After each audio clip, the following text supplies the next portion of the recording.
want to make my submission, but I prepared just a small presentation of 4 slides so that we can put this into context. I'm very happy that our colleague from Kenya easily mentioned PDM. So it means even in Kenya, they know PDM. We have been, PDM has been here for now in the 3rd year. And I don't think there's any other government program that has been talked about and known and criticized and even celebrated like the PDM. So I think we have really tried to move. Please, that's just the cover page. Next, there are three aspects I want to talk about: the background, why PDM, and then the pillars. You hear about pillars, but we want to see how they interconnect. Next, please. PDM, as you're aware, was launched on 26th February in Kibuku, Eastern Uganda, in a sub-region called Buketi. And it is the last mile strategy of government. When we were beginning, the moderator mentioned that there have been many government programs that have been implemented, but we still have a substantial number of households that are still in subsistence. That is 39% according to UBOS and OWC 2020. And so PDM is being looked at, we are looking at it as aimed at improving household income with an intention to transform that household. And the parish is going to be the epicenter, of these interventions. And the interventions cannot be only from one side. It is the whole government that is being decentralized up to the parish level, but also leveraging on non-state actors. And in its implementation, we have phased it into 3. I will not go into the details, but 1 was its establishment. And you know, when you're establishing anything, you're bound to face challenges. So we faced challenges in the first 2 years. So right now we are in the 2nd phase of stabilizing by addressing all these challenges, like improving on data, cleaning the data, organizing people, training people properly, focusing people in doing their business planning, access to quality inputs. All these things are being right now, and also linking them to markets. You can produce. We have had production taking place. You're from Kenya, you may not know there's a district in Uganda called the Isinjiro. I'm giving it as an example. They produce a lot of matoke. You know matoke? Banana. They produce a lot of matoke, and you find a bunch is going for about 1,000 shillings, or sometimes they even ripen.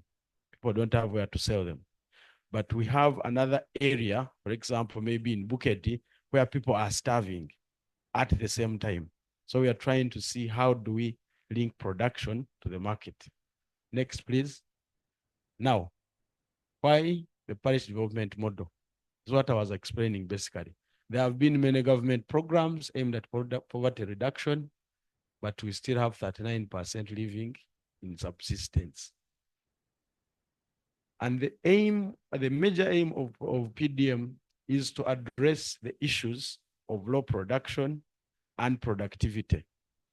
People have land, for example, but because of the poor agronomic practices they are doing, they end up not getting the production as required.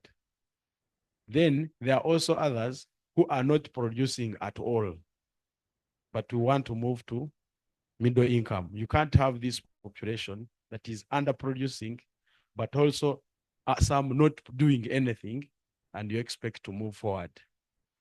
Then we also have people running enterprises, not as a business.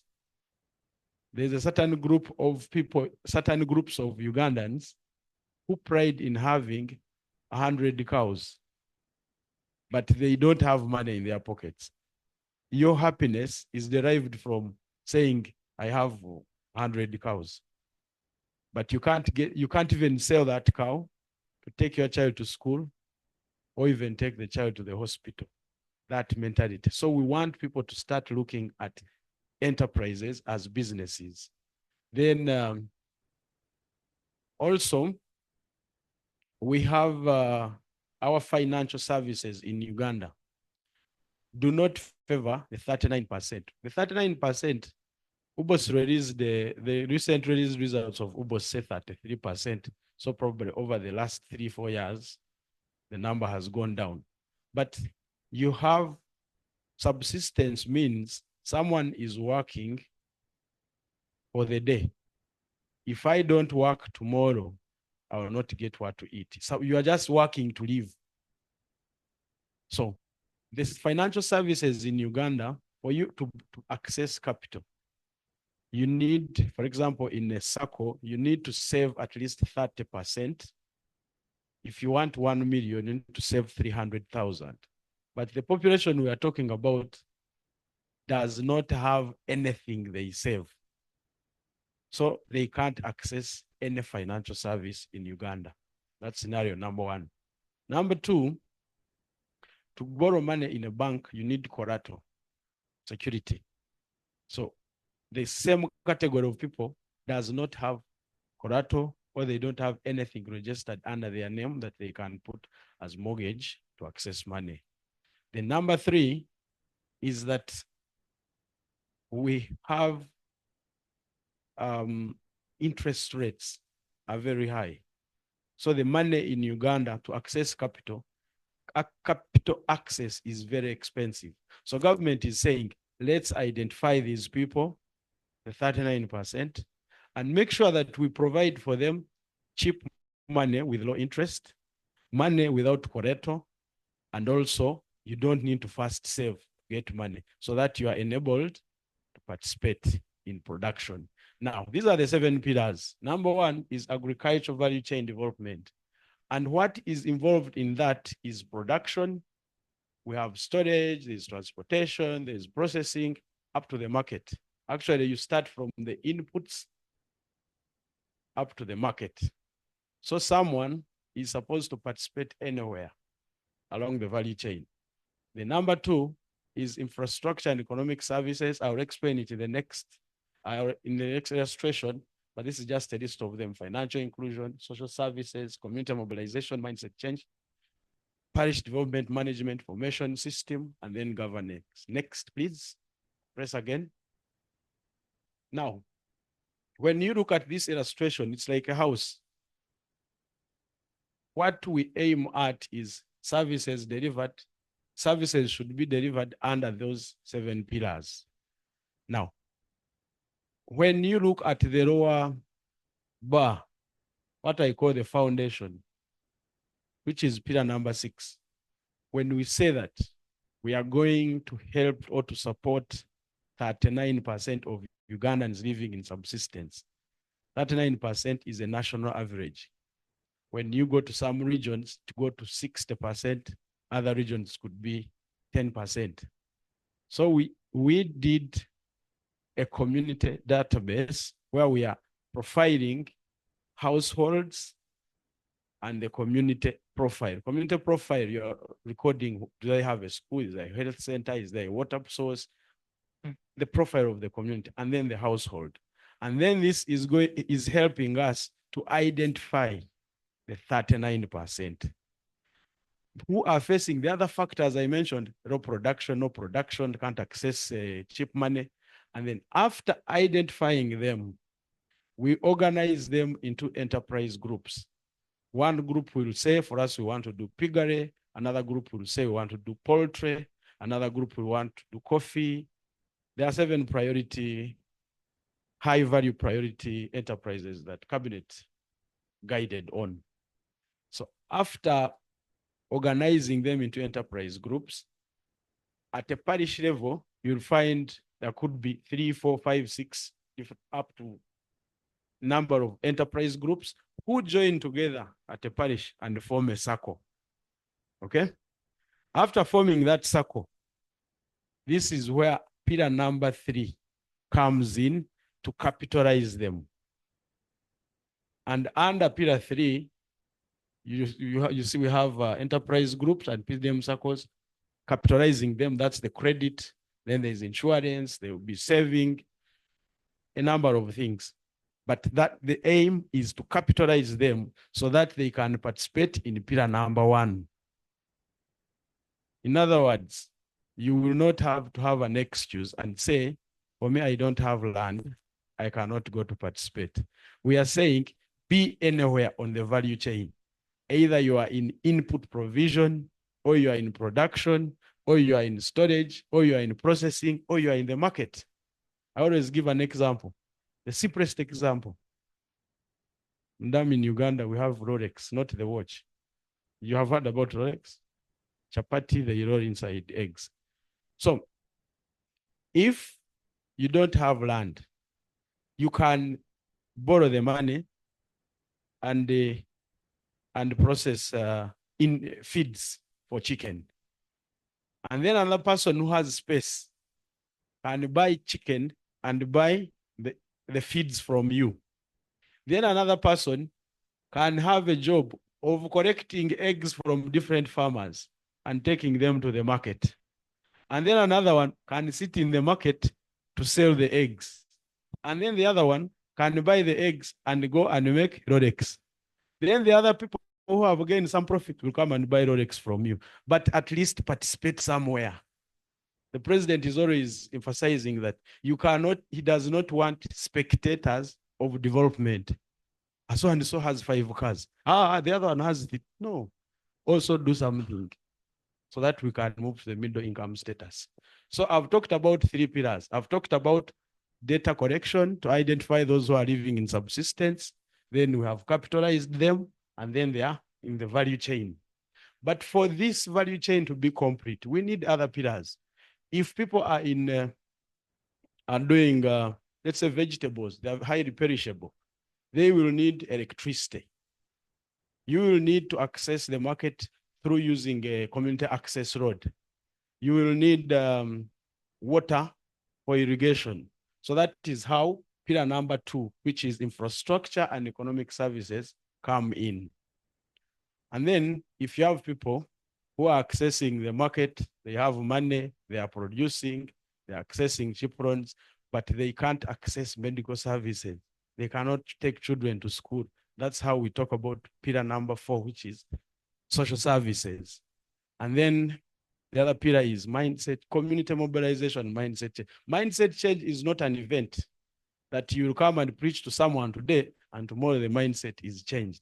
But it is a continuous process of mobilizing people, sensitizing them, enabling them to learn from their peers, that they will start looking at things differently. There is, the moderator mentioned about previous government programs. There's an example in Nakaseke. There was a farmer. Should I use that one? No, let me use the one of money. Every single, no, let me leave Nakaseke is one district, but every single person who is here comes from a village, and those villages have different community groups. They form VSL, Village Savings and Lending Associations, where people religiously keep time when they are attending. When someone borrows 100,000, they give you a repayment plan, they pay back religiously. But when the government comes in and says that the 100,000 you're borrowing is not enough to transform your household, we are going to capitalize your association so that you can be able to borrow 1 million shillings so that you can do something that is profitable to improve your household. People are looking at this money as money that they cannot pay back because of the mindset. The other little money they save, they return it properly. But money from government, this one is a gift. We voted for the president, he's rewarding us. That type of thinking is what we are trying to fight against. Then finally, I've talked about 6 pillars. And finally, for all these pillars to function, We need a system of governance and administration. And that is what the Minister of Local Government does. It has a network across the country with the PDM Secretariat to ensure that all these pillars work together. Thank you very much.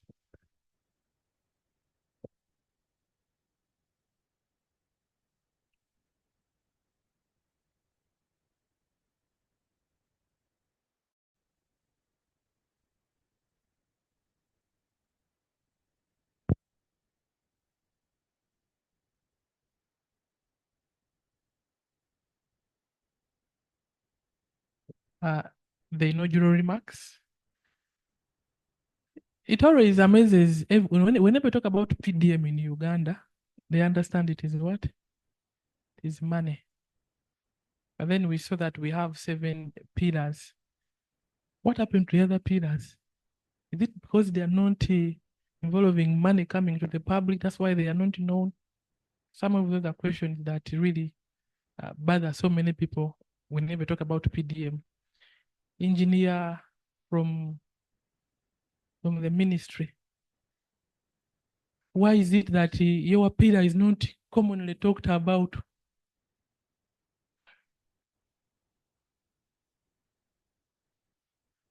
I'm giving you 1 minute.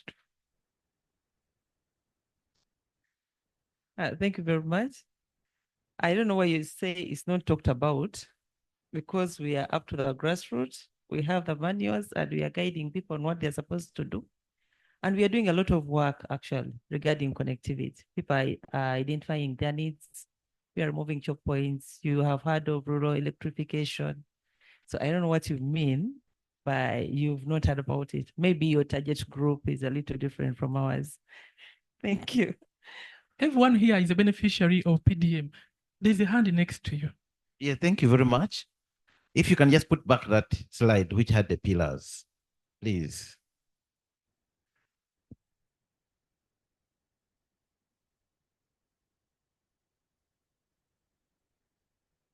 The 7 pillars, I think the previous.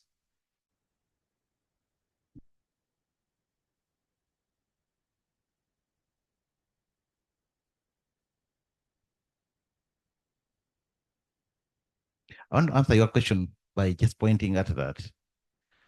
Pillar number 5, community mobilization, should have been pillar number 1. So people know exactly what's going on.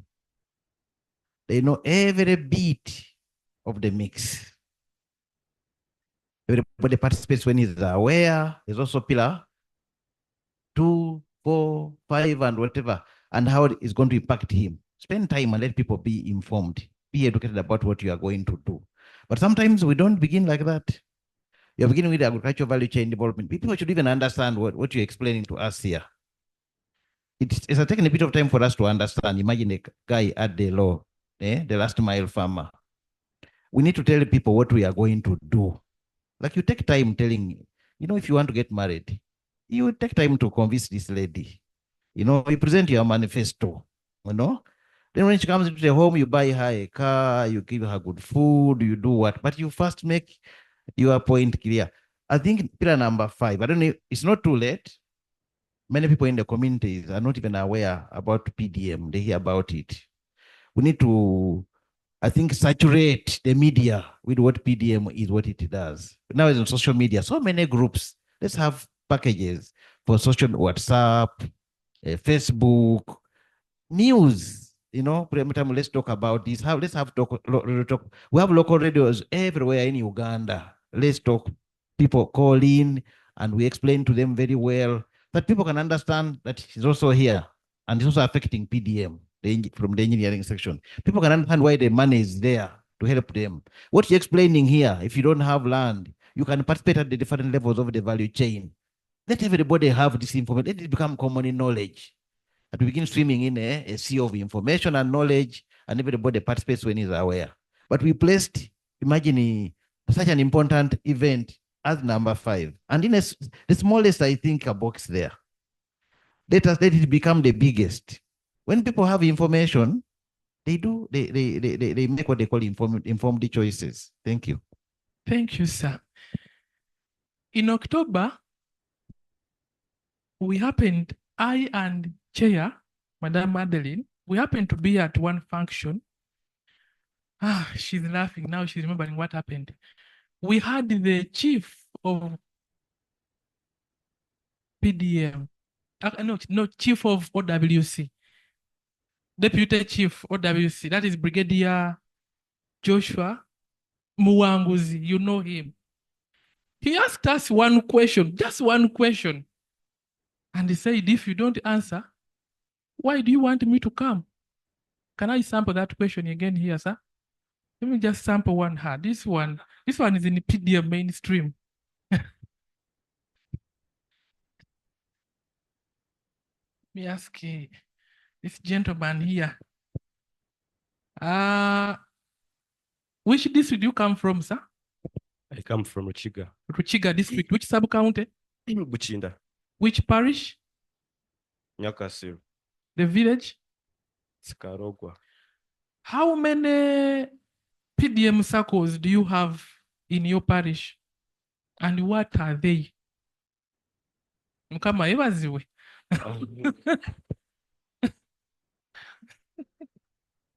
Thank you, MC. Thank you, Mr. Sendegea. Your introductory remarks were so inspirational. I am born again, and last week I was invited in my village to go and give a sermon about Thanksgiving. It went on very well, but I told the church that we shall have spiritual food, financial food. When I mentioned financial, they were so excited. And then also sustainability issues. So while I was preaching, I saw them not concerned. They wanted the financial. Now, I read their mind. I quickly finished about Thanksgiving. I quoted, and I told them now financial. They were so attentive. I told them how to make everybody rich. And I told them we are going to use 1 acre model. The president talked about 4, but I know you don't have enough land. We can use 1 acre model. I told them about lemon eucalyptus, where we can extract a lemon oil, and an acre can give us 10 million per year. And nobody believed me. They told me maybe I'm dreaming. You know, I'm from the place. So they told they know me. We know each other. So maybe I'm dreaming. And I told them, no, I have 30 acres of land I bought. I already planted lemon eucalyptus. They're about 1 year. We went there for them to see. And they were so excited. They told me, okay, when you get 10 million in 3 years, come and let us know. Then we should. You said mindset change is very difficult. I gave up on them. Thank you so much. There are some 3 people who came in here and we don't know who they are, where they came from. I'll start with you, sir. Good morning, members. My name is Ben Chagason Musoke. I come from KCCA and I'm a ward administrator. So the implementation of the program is done by us at the grassroots. So specifically, whatever is being discussed here, we have the core. We know what transpires and we know how society is impacted by PDM. And it's such a very good program and strategy that is yet to liberate many from absolute poverty. Thank you. Thank you so much, Mr. Chaga. Actually, I am happy that you're here. We had over 40, 30 hours that we interfaced. He's one of them. Katogo Waise. That stretch on the stream going to Nansana. Your houses were broken, isn't it? Or the refugee thing didn't come. The houses stayed, but the main problem we've been having apparently is maybe the floodings. But apparently the government has brought in, from the reports I made, because whenever we are at the grassroots, we are supposed to inform government. Whenever we sit in the PDCs, we generate reports and minutes and we inform government to act on such circumstances. Government has brought excavators to work on that drainage of Lubiji channel. So the flooding thing now will be history for some time. Okay. Thank you, sir. I'm doing this all waiting for if at all Mr. Bas Chivazo is in the house. The lady and then the gentleman here. So if he's in the house, as the PI prepares to give us the results, let me first get this person here. The PI prepare the presentation. Good morning. My name is John Musenze. I'm a journalist. I work with the New Vision. Thank you so much. You were here. Okay. You speak as I go to this table here. Yeah. My name is Barbara Nambia. I'm representing the PDM chairpersons. I'm reacting to the other gentleman's statement where he commented on pillar number 5. Sir, community mobilization was done in all parishes in Kampala.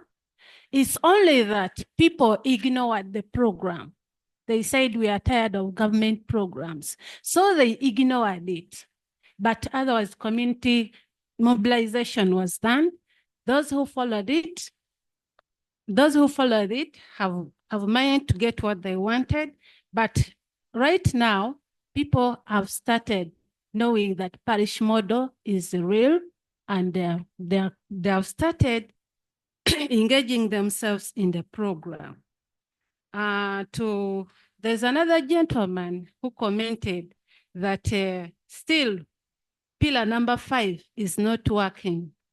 As my boss is my boss, because he's coming from, say, the Secretariat, Mr. Sendegea, he said that all these other pillars are supporting the first what?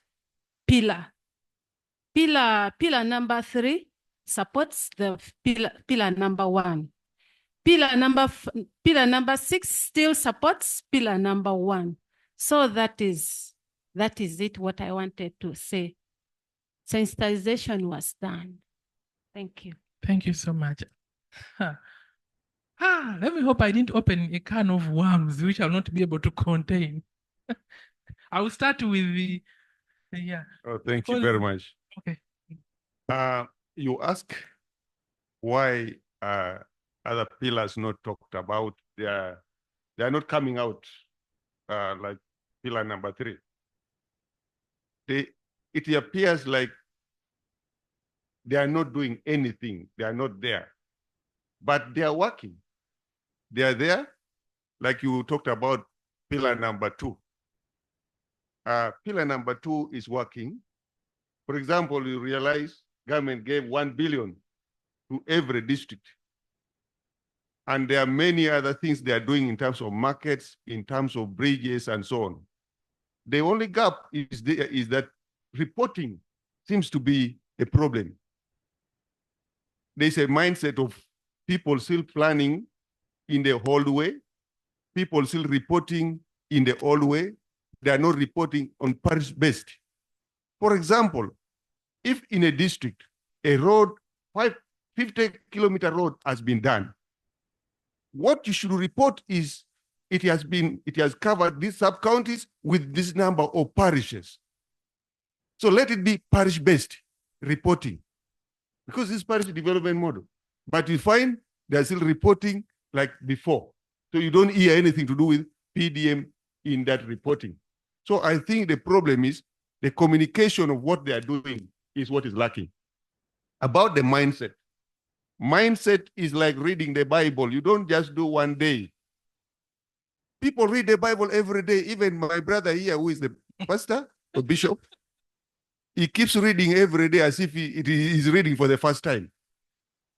So we need to continuously give it. Actually, when you go up country, maybe in Kampala, if you go in some places up country, the mindset aspect, that community mobilization, okay, it was done in terms of camp for PDM, this and so on.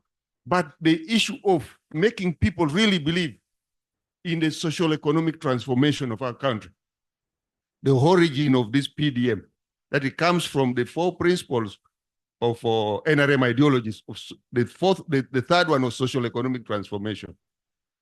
You need to talk about it every time. And by the way, it is not only the farmers and these beneficiaries who need mindset change.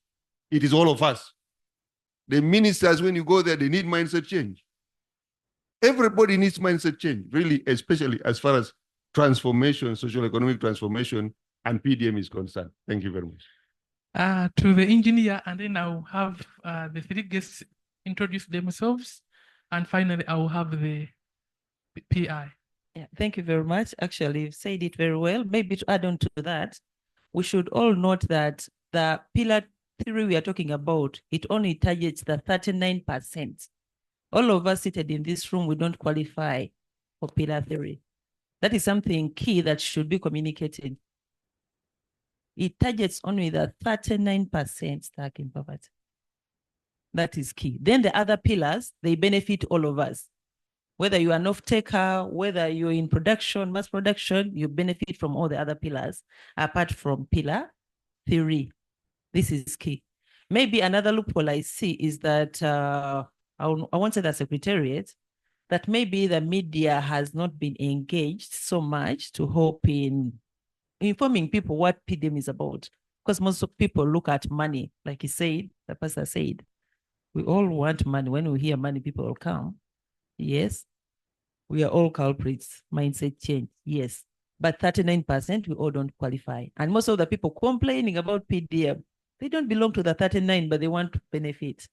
So that is one of the major issues we are facing. Thank you very much. Thank you so much, engineer.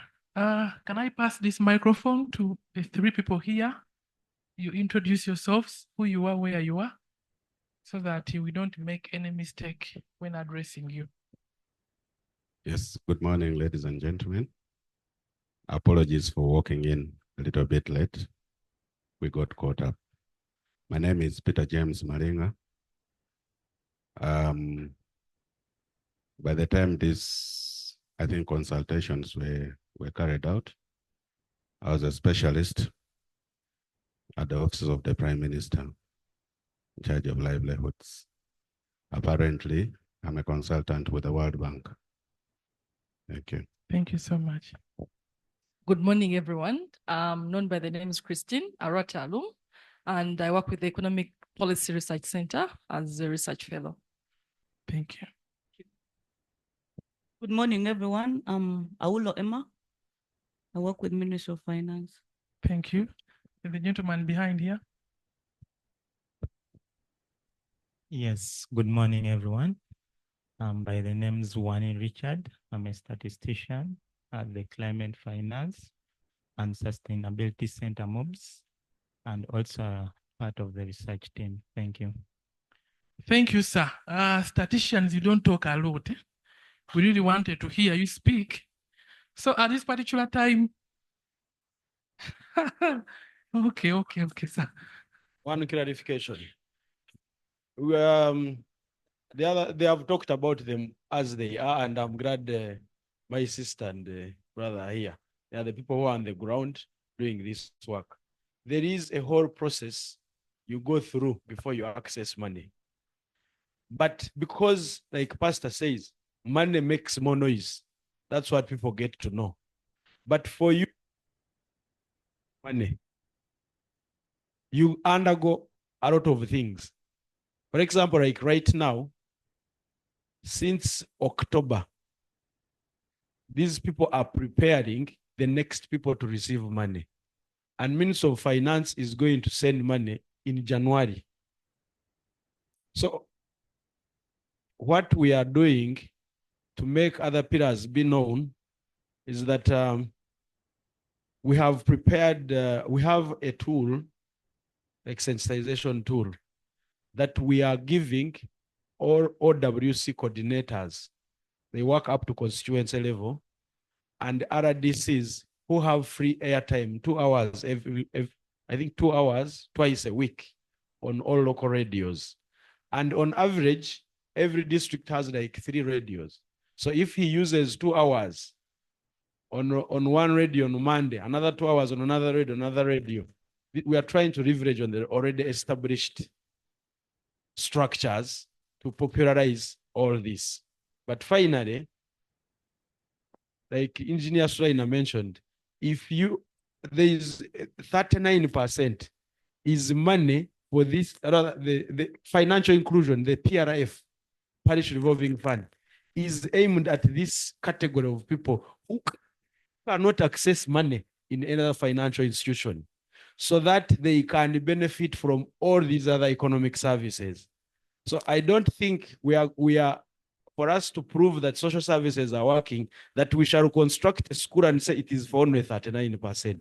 Then we construct a hospital, then we say this community access road shall be used by PDM beneficiaries. So all these other services are there. But the only problem is that money is money. How do they say in Uganda? Ekikulu twagala ki? Thank you so much. Dr. Maria, now you've had some of the views. We want to see if this is featured anywhere in the findings that we got. If it is the 39%, we want to see whether actually the beneficiaries, some were part of the 61%, or everyone was in the 39%. You're welcome, Dr. Ali. Thank you so much, Henry. It's always interesting when we have to present results of an evaluation, especially of government programs. And that's why before I start, I have to introduce the team properly. So we had, and I'll tell you why I have to later. But in the room, we have a number of team members. Yes, I led this research, but with the support of many, many people. Let me first of all ask those who are in the room to stand up for recognition. Adeline, Henry, Richard. Thank you so much. Those have been part of the team. I don't know if I've forgotten any other one. No? Yeah. And then we have other people who are online. And I think I have to start with my boss, lest I lose a job. Dr. Ronette Atkunda, she's the Dean of the Faculty of Economics at Makerere University Business School. She's been part of the team. Doctor, I think you're here. Very, very welcome. We also have Mr. Mugisha Abdu, who is from the Ministry of Agriculture. Abdu has been in charge of, he's worked a lot with coordinating the stakeholders. By the way, while we did this research from a technical perspective, we've had a lot of engagement with the people who are actually implementing PDM. So I think Mr. Your name again, sir? Yeah? Yes, Ben. We have met on several occasions. We've really worked with them. We've worked with the KCCA, and so they are almost part of the team, really, although they are not with us. So Mugisha is from the Ministry of Agriculture. Then we have Professor Asem. I don't know if Professor is on the call as well. Doctor, you're there. I can see you. Yeah, please wave. People can see you in the room. That's Dr. Ronette. Professor Asem Abu Hatab, who is from the Department of Economics in the Swedish University of Life Sciences and the Nordic Africa Institute. I don't know if he's here. Prof, if you're here, you can also wave.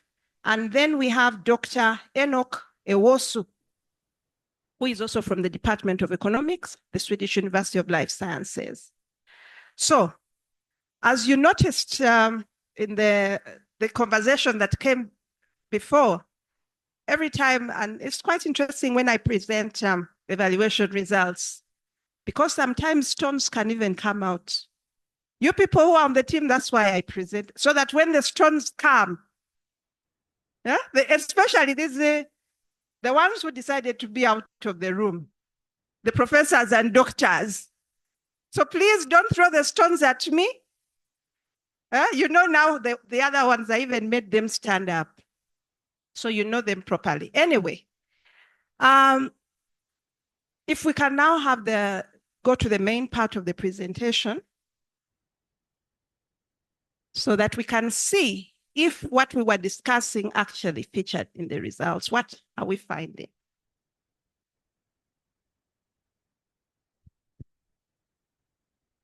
So first, let's have a look at what's the status currently in terms of poverty situation. About 12.3 million Ugandans actually live in poverty. That's a rate of about 30% when measured on a monetary basis. And that means how many people are living below the poverty line, the percent of that. That percentage is about 30%. And this poverty line was revised. It was originally, many people knew $1 per day, which right now should have been about 3,700 Uganda shillings, but it was revised to capture the fact that the living conditions and the needs have changed over time. So WUBOS changed that to now $1.77 or 6,500 per day. So if someone does not earn that much, they can be considered to be living under poverty. And 12.3 million. Do you know, I lived in Norway. That country had 4 million people. What does it mean? 3 countries, 3 Norways. Eh? It's a huge number of people. Now, when you look at it from the perspective of deprivation, because poverty has for many years been measured from a monetary angle, but then it got, there was a realization that it doesn't really capture poverty, the extent of poverty. So now economists want to measure poverty from a multidimensional perspective. Do people have access to water? Can they access schools? What's the road network like? Can they access health centers? That percentage even goes up, 42.2%. So what Mr. Sendegeya was talking about was the subsistence household, the percent, 39. But here we are, the assessment is about those who are living in that categorization, the technical assessment of poverty, not just even being subsistence. But I think if you're subsistent, many times you're also under poverty. Okay, so let's move to the next one. Now, if we compare ourselves to other countries, how do we fare? Uganda. As you can see, the sub-Saharan average is about 35%. And for us, we are at 42%. By the way, the assessment somewhat changed because as you can see here, we are talking about 2.15 USD, about 8,000 Uganda shillings. Those who earn less than that a day from an international basis, the one I was telling you before, the 6,500 is a national level. But internationally, the World Bank wants to say that if somebody doesn't earn 8,000 a day, they are poor. So when we compare countries from that basis, then we have 42% of Ugandans living under poverty, higher than the sub-Saharan average, higher than Ethiopia, higher than our colleagues from Kenya, and maybe slightly lower than Tanzania, and Rwanda and South Sudan, unfortunately, are doing much poorer. But I don't think we can congratulate ourselves still. I think we're still not doing well. Next slide, please. Okay, so what drives this poverty? Now, the literature that we are looking at, and these are numbers that came from a World Bank report that we've reviewed, and also WUBOS. Poverty is concentrated in certain places. So where you live will tell if you're poor or not. Those who are in the north are poorer than other people. And in the east, the north and east, they are doing much worse. 80% of the poor are in the rural areas.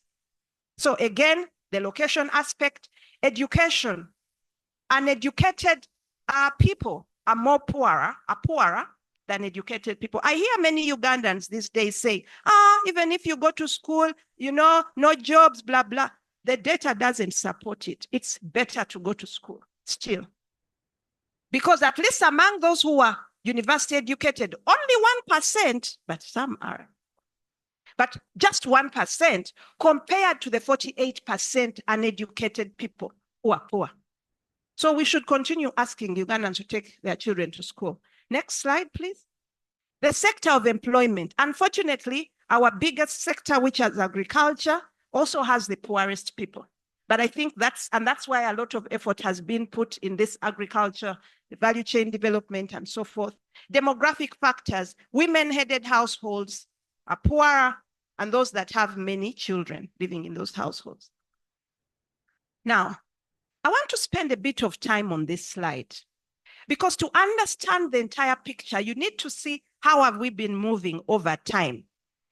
And we have two statistics there that we are following. One is poverty rate, which is in the orange bars are poverty rate. And then what you have in blue is the growth rate over time, GDP growth. So first, let's leave the GDP growth alone. Let's look at the orange bars. Oh, by the way, that reminds me now. Adeline, did we get the PowerPoint? The pointer, yes. Because I realized that I wanted.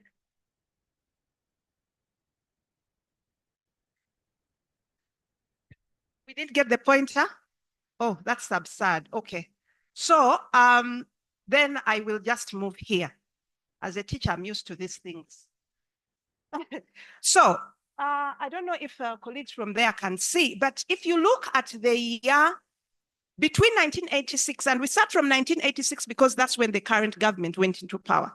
It's a long time, almost as long as I've been alive. But so 1986 until 2002, the poverty rates were almost about 60%. That's like how many years? 15 years? That's a long time. When did we start to see some improvement? That improvement starts around 2002 here. In 2002, the poverty rates consistently began to go down. And you have to look at the orange bars to see that. They began to go down for about 10 years, until 2012. After that, poverty rates have stagnated or in fact increased since 2012. So we need to understand what's been happening. What explains these trends over time? Now, I want us to once again insert the blue line, which is the growth rate. Because of course, poverty is very much connected with the economy, how it's performing. If you look at how our economy has been performing over time, you realize that the period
reach.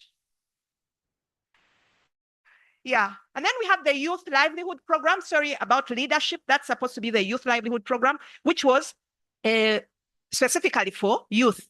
Operation Wealth Creation, the Women's Entrepreneurship, EMIOGA, which is a more recent one in 2019. You know, so there are many initiatives that government has tried, for sure. It's not that government has been sitting back. Now, can you take me back to the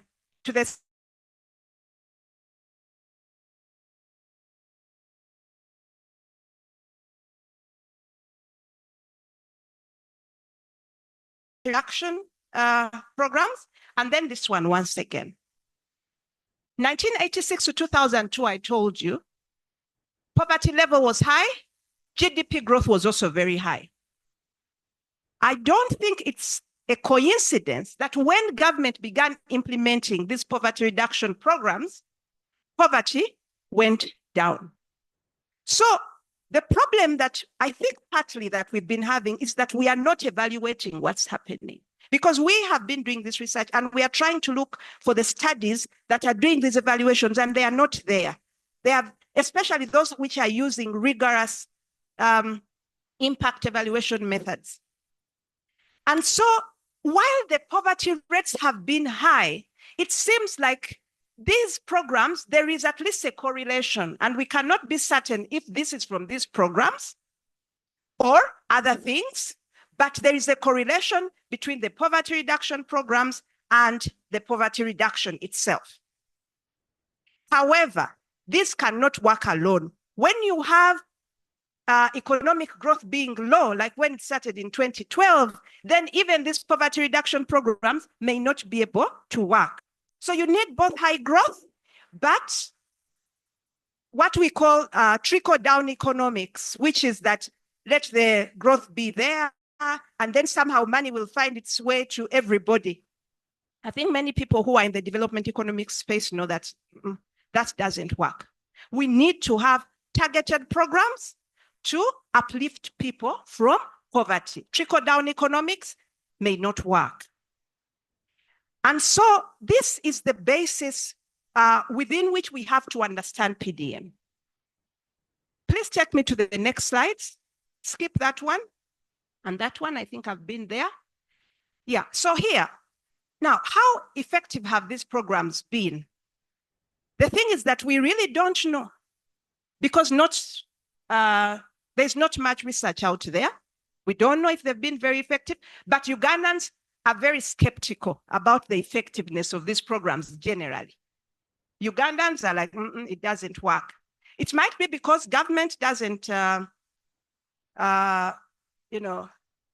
market itself enough, but it might be that the poverty levels were too high that you don't even see the change really from 60, but it went down to 30. So it's not like we're doing too bad, So that's why we wanted to do this study really, to have some kind of start, some understanding, especially with PDM being a really hyped program and for which government has put in its all. It's important to know so that we can have some evidence-based policy making. Next slide, please. So a lot has, I think we already know what the Parish Development Model is. Next slide. Yeah, the gentleman from PDM Secretariat also took us through these pillars. We have even been talking about them. But the core delivery mode, how is PDM delivered? For people to understand the results I'm going to produce, it's important to really understand how is PDM actually working on ground. And so for that, I'm sorry, sir, I want to, Mr.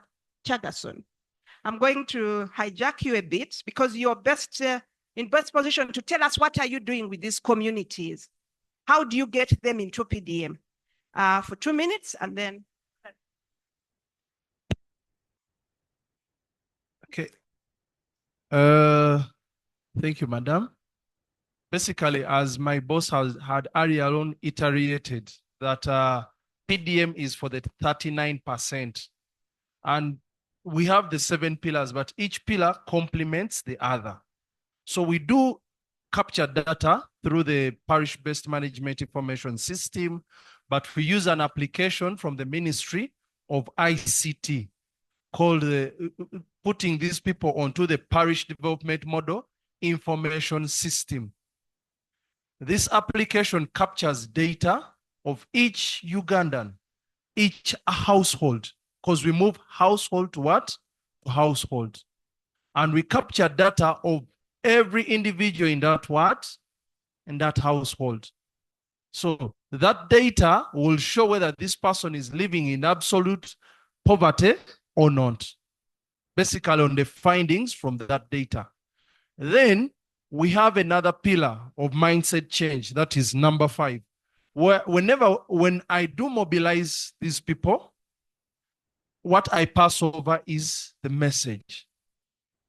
The more I keep sensitizing and mobilizing and trying to reach to know which people are living at what extent, thereby we will identify. But remember, PDM will at the end of the day push to pillar 1. That is the storage, processing, and production. So for you to be in production, you either have to have the factors of what? Production. If you don't have land, so in Kampala, some of our people don't have land. But basically what they have is their brains and their hands, that I can set up a chapati stall and I start making what? Chapatis. Remember, you are adding value to the cooking oil that comes from the palm gardens. You are adding value to the wheat that comes from the gardens. So I am roasting maize. I'm adding value to maize and I will sell it. So I cannot be in the garden to plant this maize, but I can be in the production to sell this what? So I do not have that capital to purchase a lot of maize, see that I can mill enough maize, or to purchase enough of nuts to see that I can mill enough nuts to sell pounded nuts. So we identify such persons living in absolute poverty. This person, he lives for a day. He lives for a day. He does not even save a shilling. His capital is 50,000 shillings or 100,000 shillings maximum. So if I improve this person's capital to 1 million shillings, this person can expand his or her business. So this person, he has been buying matoke, just a few bunches, like 2 bunches, brings on a stall, sells that matoke. But if I give this person 1 million, he's in a position of bringing more than 2 what? Bunches, to see that he or she can maximize profits. So that is basically. And I don't just sit here that they have come, yes, this is the person. No, I make a prompt visit with the PDC and we identify these persons. We don't just say we spot so and so. No, we go ahead and we monitor these persons. I can tell you there are so very many good stories. We've had somebody moving from 1 bunch to now a sack of matoke.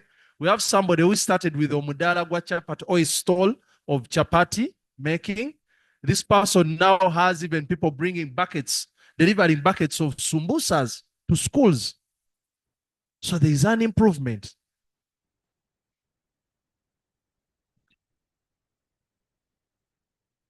Okay. After identifying them, we will cluster them into enterprise groups of specific enterprises. Okay. So we will convene village meetings, sensitize them, train them, because PDM is not all about jumping into the ship. There is even having the chibaro in your head. That even before I had my 100,000, was I really making any profit? Remember, even that 100,000, you must know what is the input and what is the output. This is all what I train from basics. Then once we identify in those meetings that I did in chapati making, I'm into snacks, I'm into restaurants, these non-NIERAs. You see, Kampala is funny. The borders and others, they are those low privileged people who can have a meal at a restaurant of a chibao wooden restaurant down there in the suburbs of Kampala.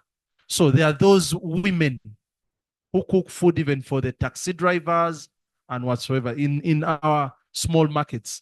So after identifying and we pick the enterprise groups, we will assemble these people into the enterprise groups. And these enterprise groups, so these are the beneficiaries. They will come into the enterprise groups. Through the enterprise groups, we'll have them registered. They will even have a constitution. And they will have delegates who will come onto the circle, who will be nominated to come onto the circle executive board as delegates. And from them, they will elect their leaders to lead the what? Their circle of the parish. After them coming up to lead the circle of their parish, themselves electing the delegates, and now the delegates take on the mantle to lead the circle. From the delegates, they will still elect out leaders. That is the chairpersons, vice chairperson, secretary, treasurer. And from them, we'll have the 3 signatories to the circle account. The only difference in Kampala, we are not on Wendy. And it's my prayer Wendy does not come in Kampala. Because Wendy has issues. People's money goes missing in the skies. But in Kampala, what I prophesy, what I've seen, or what I've witnessed is once these circles, because members will come up and show interest. I want what?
PDM is a bit unique and different from all these many poverty reduction programs that government has made.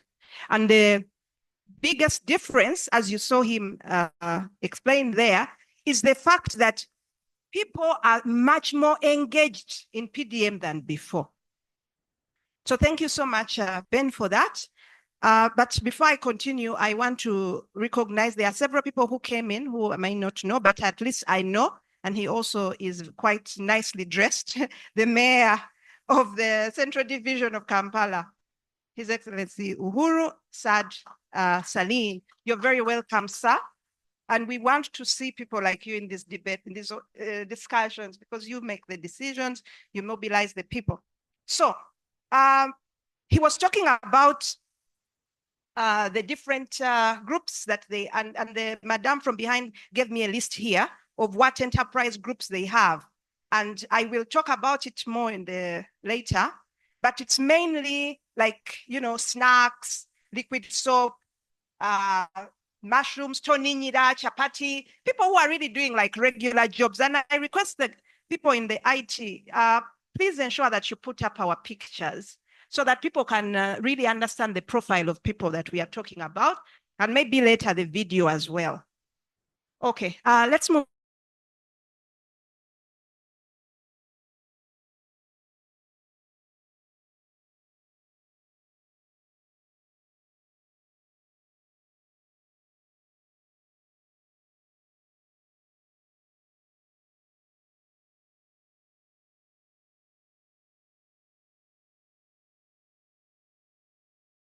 PDM is at the highest level of government in this country, and I think people know.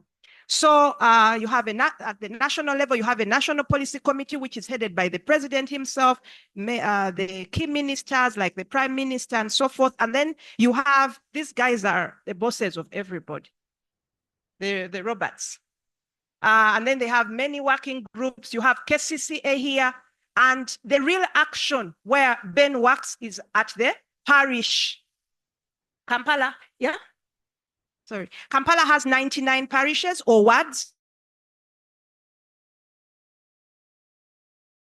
That's where PDM actually happens in the way that Ben has explained. Next slide, please. Next slide. Yeah, so what was research? One, we wanted to know people who are involved in PDM.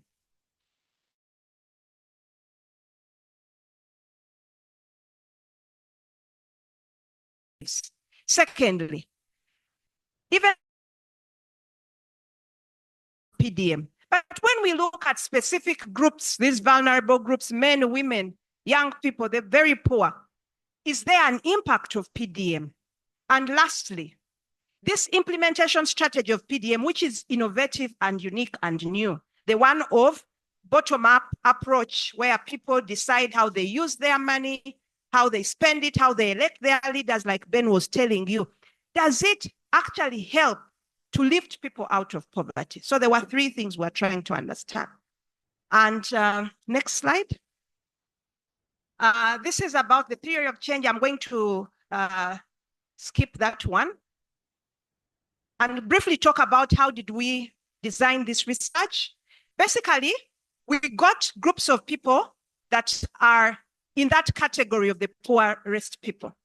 And so we got those who are intended beneficiaries of PDM and those who are not intended beneficiaries. And we worked quite closely with the ward officials and KCCA generally to identify these people. And then we checked on them before they got their money and about 8 months after they received PDM disbursement to see if there were changes. Next one. Yeah, and how did we select? By the way, we did this research in Kampala, and many people would say, why Kampala? Kampala, because by the time when we did the research, Kampala had actually progressed quite well in terms of organizing itself compared to other rural areas, but also because we had a study period of just 1 year. And you cannot study coffee in 1 year, but you can study somebody who is selling, you know, chapati, even in a day or a week. You can see if there is any changes. So that's why we selected Kampala. And there's several things that we did. I don't want to go very much into the technical aspects, but those who are interested can refer to our report, and we'll share these slides as well. Yeah, and again, this is like the selection approach. How did we select? Who did we select? But maybe what I can say is generally, we looked both at numbers, in terms of looking at the money, savings, capital, but then we also looked at stories. We really talked to people to understand what they're saying. So we had also a qualitative aspect, and we interviewed many leaders of PDM, including people from the National Secretariat, leaders at the local level, the parish leaders, and so forth. Continue. Yeah, and the data collection, I think I've got.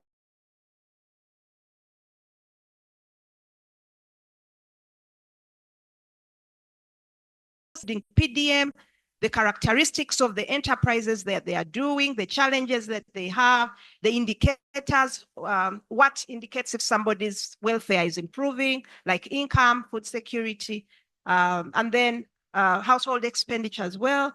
And of course, the socioeconomic profile.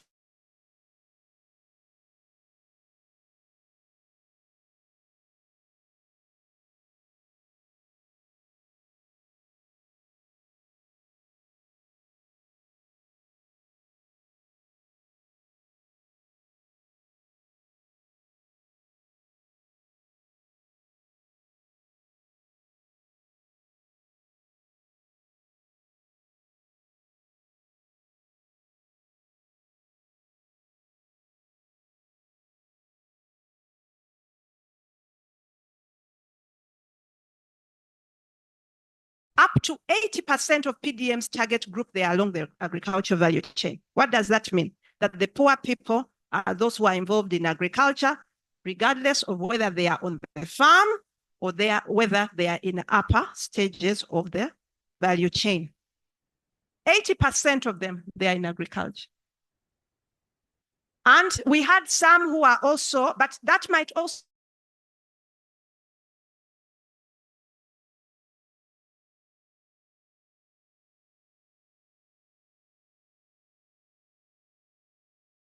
new. The specific categories of character of enterprises you could interview. So there might be something about that, but I'm sure their selection also depended on certain reasons. So we have some people who are in cleaning, maintenance, salons, barbers, secretarial services, and then some small scale manufacturing, liquid soap, making books, art and crafts, pastries, baking, and so forth. But now, what's the profile of these people in terms of wealth? It's a pity I don't have because now this table.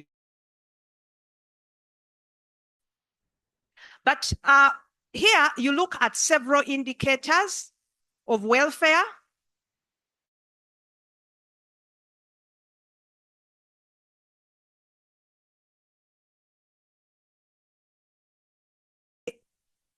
The number for the sample, the entire sample combined, that would include both beneficiaries and non-beneficiaries of PDM. And then we separated them, the beneficiaries and non-beneficiaries separately to understand if there are changes.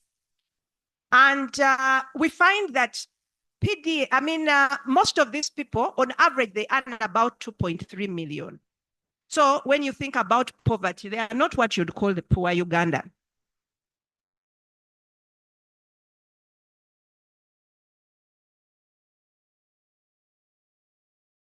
But they earn this money from several sources, not just this PDM enterprise. So they have many income sources.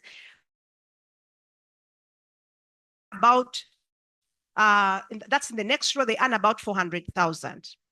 And then their monthly expense.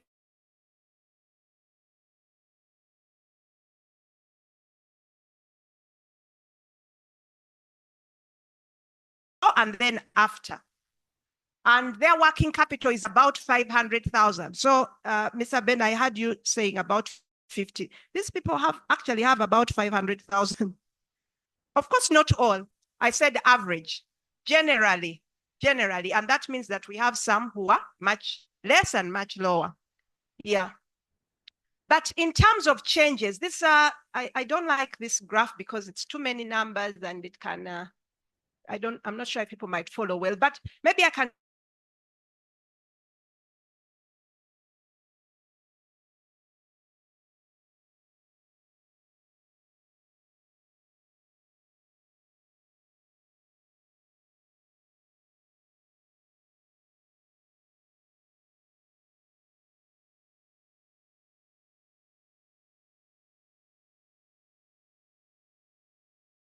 moving, but the stars there just mean that this is an actual, this is a statistical significant figure, which means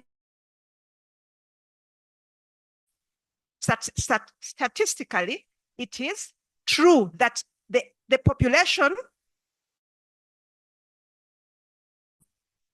or changing. Let's move to the next one, which might be a bit easier. Yeah. So this graph shows the changes in key poverty indicators for both beneficiaries and non-beneficiaries. And what we see is a general improvement in the standard of living of households.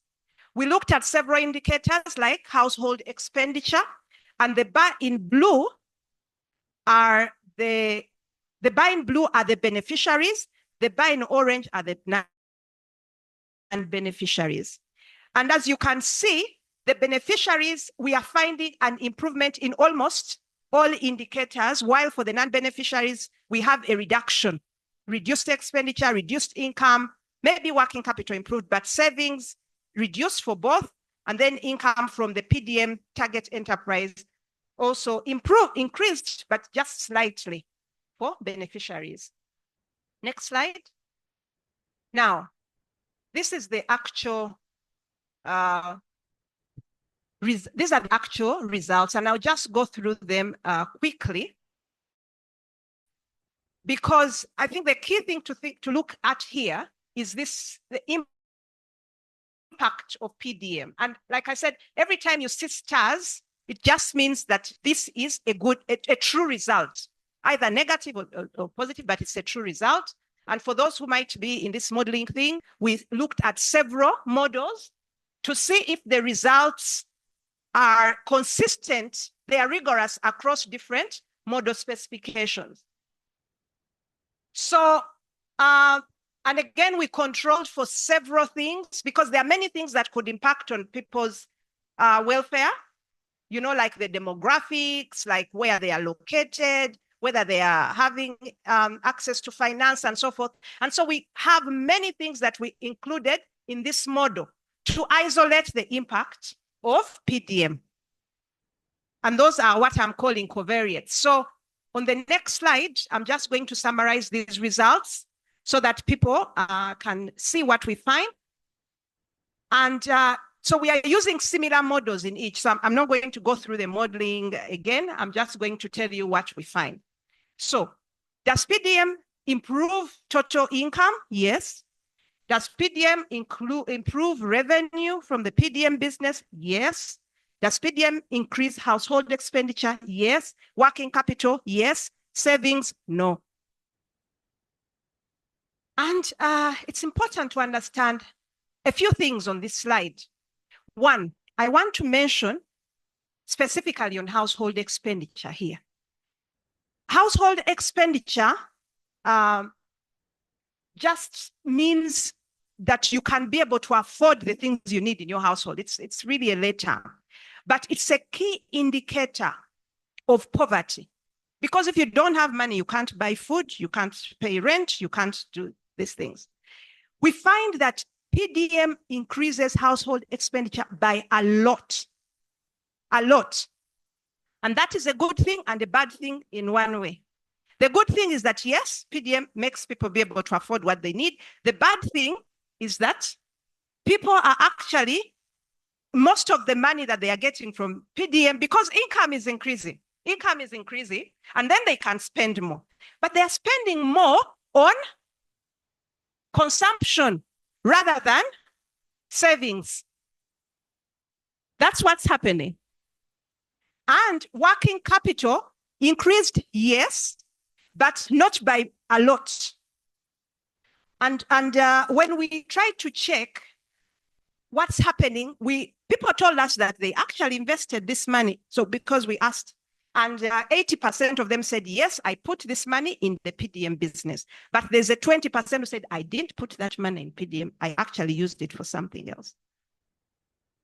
And even among those who put it in PDM, they are not putting all the money in PDM. So you find that the capital growth is much less than we would have expected, because we looked at where they started from 500,000 on average. And then PDM increased working capital by just 34%. And yet they had been given 1 million shillings to add on their business. That means that PDM was supposed to increase by almost more than 100%. But it didn't happen. So this is one thing that needs to be understood. But the good thing about household expenditure, where are they spending this money? People are actually spending this money on food, majority of it on food. And then the second one was education. So in terms of what we call the social capital, this is in a way not very bad, because you need to have a healthy population. You need to have a population that has gone to school. Next slide, please. Next. So what are the mechanisms of change? Why is PDM having these effects? The slide before. One thing we think is that the institutional setup of PDM, how PDM is organized. PDM has a way of getting power and giving it to people. And does not only give them power, it also gives them money. So what government couldn't do, or what the sub-county chief could not do, people can now do by themselves. When they sit in the meeting, they say that this person is not poor, so they will not benefit from PDM. They decide who becomes a beneficiary of PDM. They decide where the money is to be invested based on what they know. But you've heard of stories where government has been distributing coffee, and people just leave it there to dry because they don't even have where to plant, or they are not interested in it. But now people are doing something that they know they want. So this devolving the both power and money is a good thing. But apart from that, there is a lot of support from the top. There's political will, and these are all important. You can't run a program like this if there is no political will. So there is political commitment, there is guidance like from the Secretariat.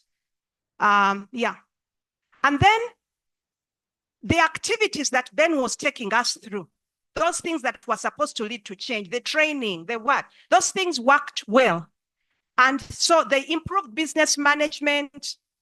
There was higher business growth. People were telling us these things in the stories.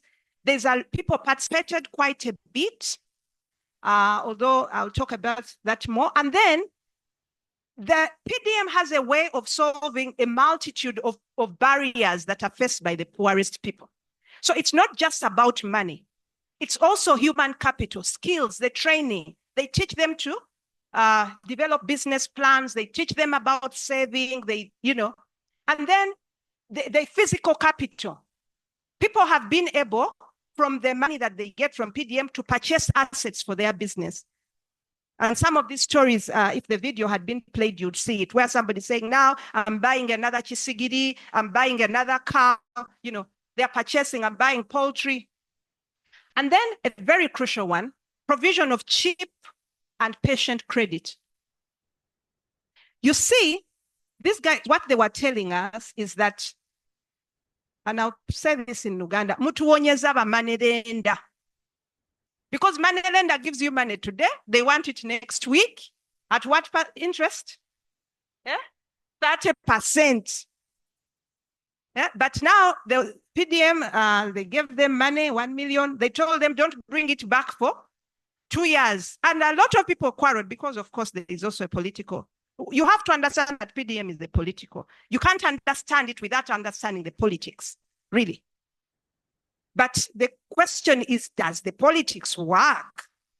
That's what we should be asking. I think in this case, the politics, the idea of giving people this money and giving them a grace period is not a bad thing, as I will show. Then social capital. You don't just get trained, but you get put in groups so that you learn from your neighbor. You know, all of these things combine to make PDM a success. And of course, PDM has helped people to diversify. They are able to do a range of other businesses, not just this particular one. And that's why some of them are not investing all this money in PDM. So that if there is a shock, for example, your business, KCCA comes and pushes you out of here, at least you have somewhere else where you can get money. Let's move to the next slide. Now, we wanted to try to see, does PDM how does it measure when you look at other poverty reduction strategies around the world? Is this a unique case? Or does PDM is there something really about PDM? So because it's a bit different, it wasn't easy to find like a real PDM program. This is a unique government Ugandan thing. But we managed to find some similarities. And the first one that I'll start with that we all know is microcredit. So of course, PDM has a huge financial aspect of giving people this credit.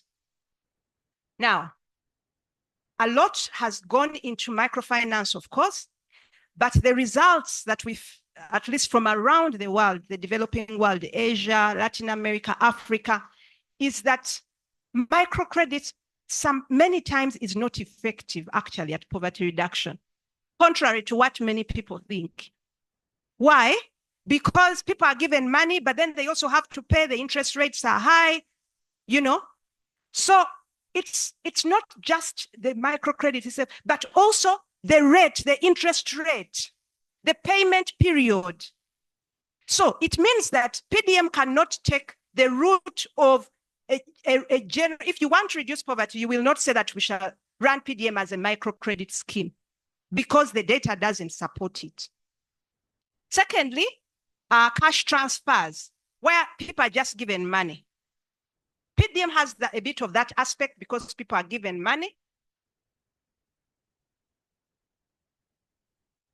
Previous slide. People are given money and they don't have to, so cash transfers,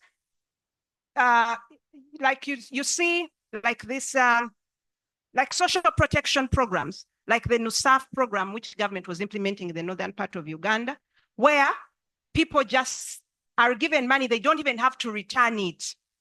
Now, evidence, a lot of evidence on cash transfers around the world, in actual sense, they are effective. People don't like just giving money, but it works. It works to improve, to reduce poverty, to improve health outcomes, education, and so forth. So in a way, the way that PDM has been structured, and this is what I like, it's not really a cash transfer, but it's not really a microcredit scheme. It's in between there. I think that is the better. I think for the Secretariat and other policymakers there, this is something that you should continue. Don't give people money for free, but don't make it a real microcredit. Then decentralization. PDM has a huge decentralization aspect, of course, like we've talked about. There isn't much evidence on this. We are not so sure how well decentralization works, but we find some signals to positive effects only if, and this is important to note, only if you, in the decentralization aspect, you give people power to make decisions and you give them money. If you just decentralize the way decentralization has been working in Uganda, actually Uganda has been being more centralized, that even cows are elected from somewhere else, you know, instead of the commissions in the district. This is not good. Finally, graduation models. What are graduation models? Graduation models is where poor people are given a huge push, which is not just one activity like money, but where you give money, you give training, you put all of these social things together, you know, with a combined approach, which is for a short time, that pushes people to, so that they can get over the barriers that keep them in poverty. These graduation models, which PDM is again sort of like, they are very effective around the world. And I'm looking at numbers from Honduras, Pakistan, India, Brazil, and this is what you find. These graduation models are quite effective. So from that perspective, I think PDM needs to continue to use this broad approach, not just focus on the money. Not because the money alone doesn't cut it. So I think it's taken a long time. I want to invite my colleague, Adeline, to take us through another set of results.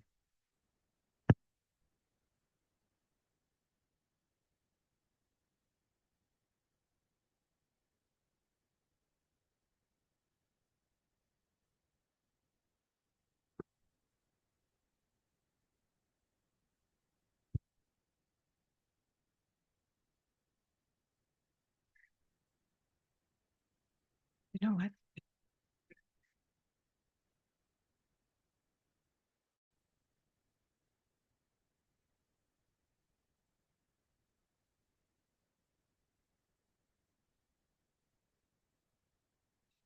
Thank you, Dr. Maria. A round of applause for her, please.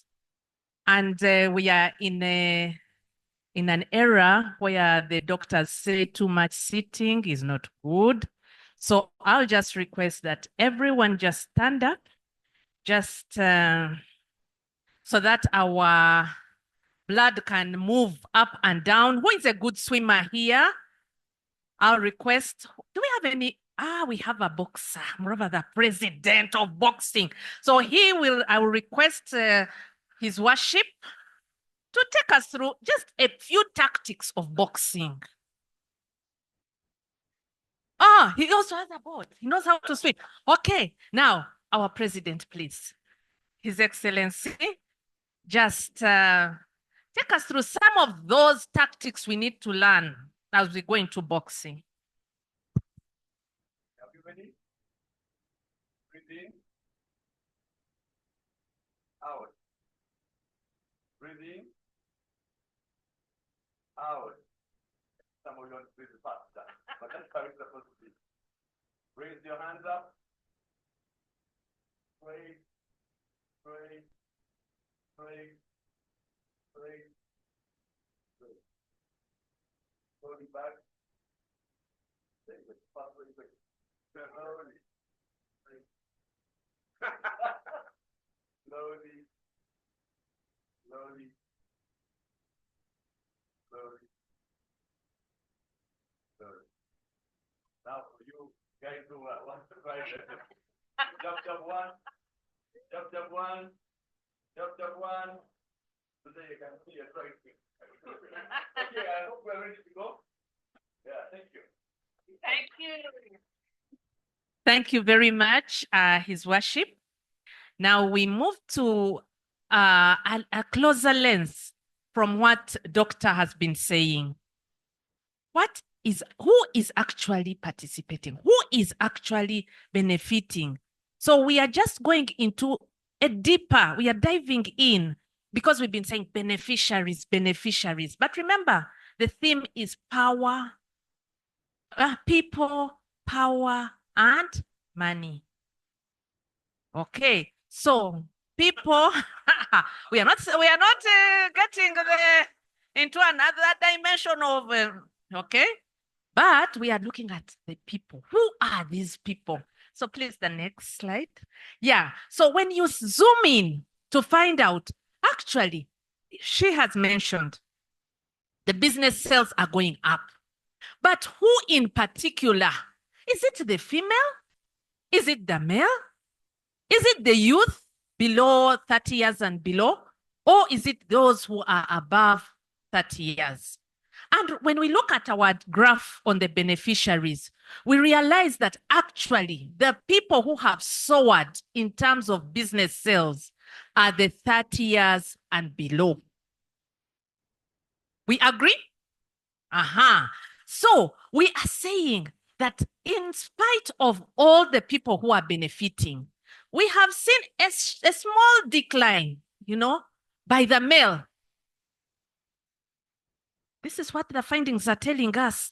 A small decline in the business sales by the males. And when we look at the other side of the non-beneficiaries, we realize that actually before, the youth were like at stagnant level in terms of business sales. And because of the economic situation, we can explain that there was a lot of reductions in the non-beneficiaries, yeah? So we'll go to the next. This is just more understanding who is actually behind these changes, who is actually experiencing these shifts, okay? So when we look at the household income, we realize that actually the people who have received a significant change in the household income are the above 30 years and the female. We realize that the 30 years and below have had an increase, but it's not as significant as for the above 30 years. And also the female have actually had a higher significant increase in household income compared to the male. Next slide, please. Then when we looked at, this study considered the gender aspects, that was the age and the sex, female, male, as well as the 30 years and below and 30 years and above. But it also looked at the intersectionality lens, whereby you add in another variable that you are looking at the level of income of these people. So on the level of income, who actually benefited most? You see that orange end line. The person with higher income has actually had a higher significant income increase. But we are also seeing that the middle income and high income beneficiaries also experienced growth, but at varying extent. But we have also, when you compare the baseline and the end line, the low income beneficiaries to which PDM is targeting have had a significant change in terms of their income, household incomes. And when we look at the non-beneficiary, we see that the end line actually, those who have not yet received are actually doing very badly. Look at the low income. They are actually doing badly. We all are aware that the economic situation is actually not very healthy. Okay, so next, please. When we go to expenditure, Dr. Maria already shared about the expenditure, and we will also look at some of those. She mentioned some of the misuse of the money, where it's going into areas that are not supposed to be going to. But when we look at both the female and the male beneficiaries, significantly, all have increased their expenditure. We also see that the 30 years, the youth, there's a moderate growth, not as steep as for the female and the male. But between the male and the female, we also see that there is almost similar, there's a trend, a similar trend in expenditure. Next, please. Then across the high, low, and medium level income, beneficiary across all income levels, there's increased expenditure, with high income groups showing the largest growth of expenditure. And this expenditure could be because they already have the high income, maybe they are driving, the latest cars in the city now. Could be that, could be they are spending on more consumptive goods, and we will discover that later. However, when you look at the non-beneficiaries, you really see that there was a lot of reduced expenditure because economy is biting, they are cutting down on the expenses, and so we are able to see the change that PDM is bringing across board. Now, when we look at working capital across the gender and the age, we see that the female beneficiaries have actually had a 37.5% increase in working capital compared to the male, who have had 28.4%. You all agree that still we have been seeing this variance between the female and the male, and we see the female are actually at the forefront of the change that is happening in terms of income, business sales, and all. Then what about the youth and adults that have benefited? Both have benefited, but with a more substantial increase, especially on the youth and also on the above 30 years. When we look on the other side of the non-beneficiaries, there's really small or less significant growth in terms of working capital, and this is still a struggle. Yeah.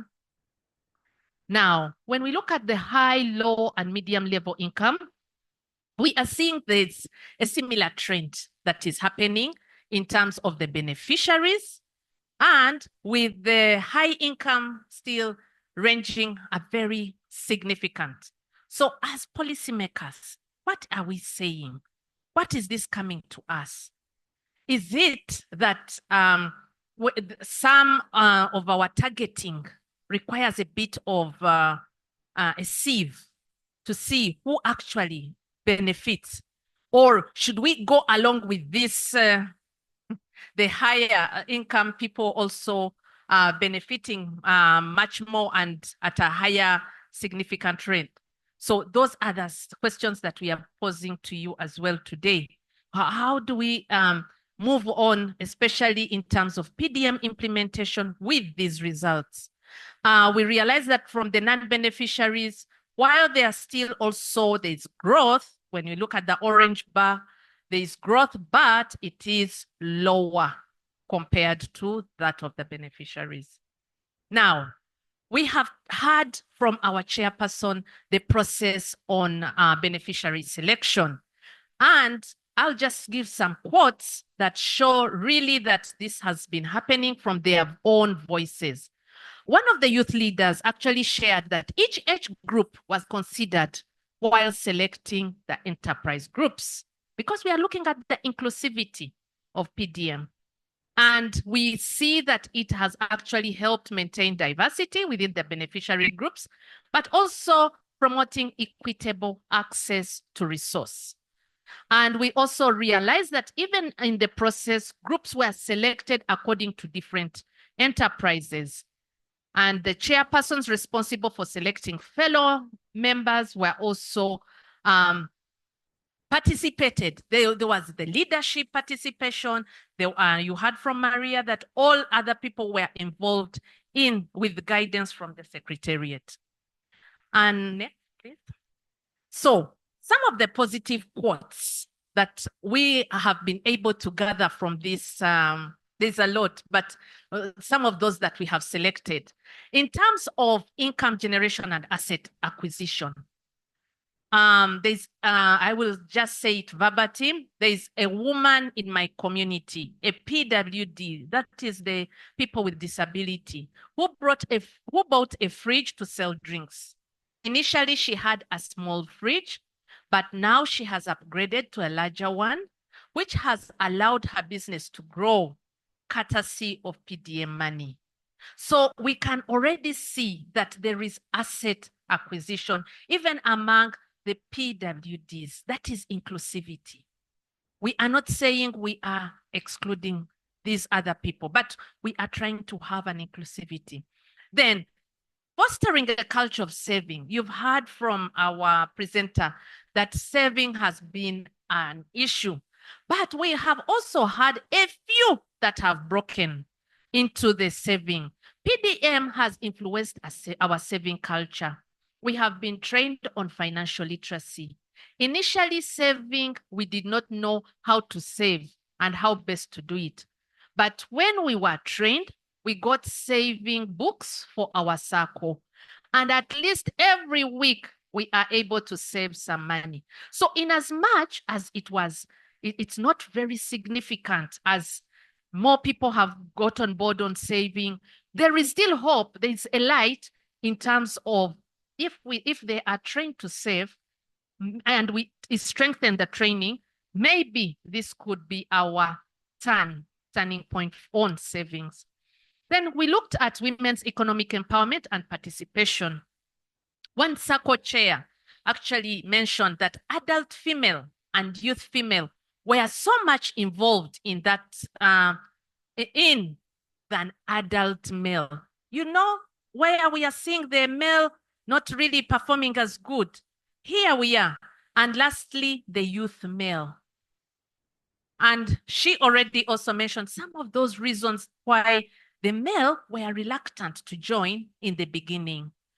And one female in a focus group discussion said, many people have increased on their stock and some resorted to starting up other new projects, which have really impacted their lives, okay? And they are also able to pay school fees for their kids. Incomes have increased. We have actually seen there's a lot of the gender dynamism in the households. There's a shift. With these more women getting this PDM money, there is increased empowerment within the women. They are able to now pay fees. They are able to enter into those roles that they were not previously into, especially paying fees and supporting the households with food and other items, because now they have the money. And also that goes into the decision-making in their homes. So you will also see some of those negative connotations coming on. Then under leadership opportunities and decision-making, we realize that in the PDM committee, there are 4 male on the supervisory, 2 publicity, 1 publicity 1, and then the treasurer. The female are 7, PWD is 1, youth 3, and 1 adult male. This already shows some affirmative targeting, especially on the committee, PDM committee. When we talk about gender inclusiveness, when we talk about inclusiveness, we are not only talking about the beneficiaries, but we are talking about the whole institution, the structure. Who are all the people involved represented, so that they are able to voice out the issues of those particular gender categories. Okay, then one respondent also observed that the men can now involve women in decision-making since both parties are working, which is very transformative in terms of household, but also in terms of institutions, group level, and the country at large. So with the new elections, you might find more women now coming up. Okay, so changes in gender dynamics within households and communities. We can now command and order for what we want as women. Omusajja yatujje manju. Ate tetuchaddayo. Ate tetugeya.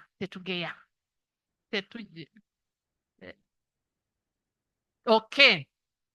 Tetuja. Okay, which roughly translates that the man has removed us from the kitchen, you know? So there is a transition, there is a transformation. And as policymakers, as leaders, we need to know this transformation. How do we handle it so that it doesn't get out of hand? You know, if you are not able to have interventions to handle this change, then it will now reverse. Eventually, you'll find the men seated in the home and they are leaving it to the women to do. And that will not also be, it will not achieve our PDM objective, because we are looking at the whole citizens, the whole country. Okay, so powerfully this illustrates a shift in traditional gender roles. This quote suggests that women's economic empowerment through PDM is leading to more equitable relationships and decision power within the households. But this also translates within the groups as well as within the groups, and also we will also be seeing it evident in our country as well. Now, in spite of the beautiful stories, there were actually more quotes, very beautiful. But there are still some issues that we still need to work on. And these are exclusion and power dynamics. Okay? Despite efforts to be inclusive, certain groups felt excluded from the PDM process. As one frustrated participant lamented, yes, in my area, certain groups of people, such as welders, were not considered. Their enterprise was not included under PDM enterprises, yet such categories complement our businesses under PDM. You know, when she said that 80% of the people are more in agriculture, when we look at the agriculture value chain, we do not only look at the production segment, but we also look at the SMEs, those who are supporting in machinery. For example, those who are doing the small equipment that can save the time for doing more increased efficiency. So we need also to think about it as we move forward. Then limited enterprise options. Currently, there are enterprises that would benefit from PDM support in my parish, such as general merchandise, spare parts, sales of cars and motorcycles and mechanics. These sectors have not received support from PDM. There was also the issue of misuse of funds. Some beneficiaries misuse their funds instead of investing, particularly among the youth, with some closing their businesses or spending on betting and marrying. So, betting and marrying. Then religious beliefs. A youth participant in one of the focus group discussions indicated that some Muslims say that the money has some interest, which is against their belief.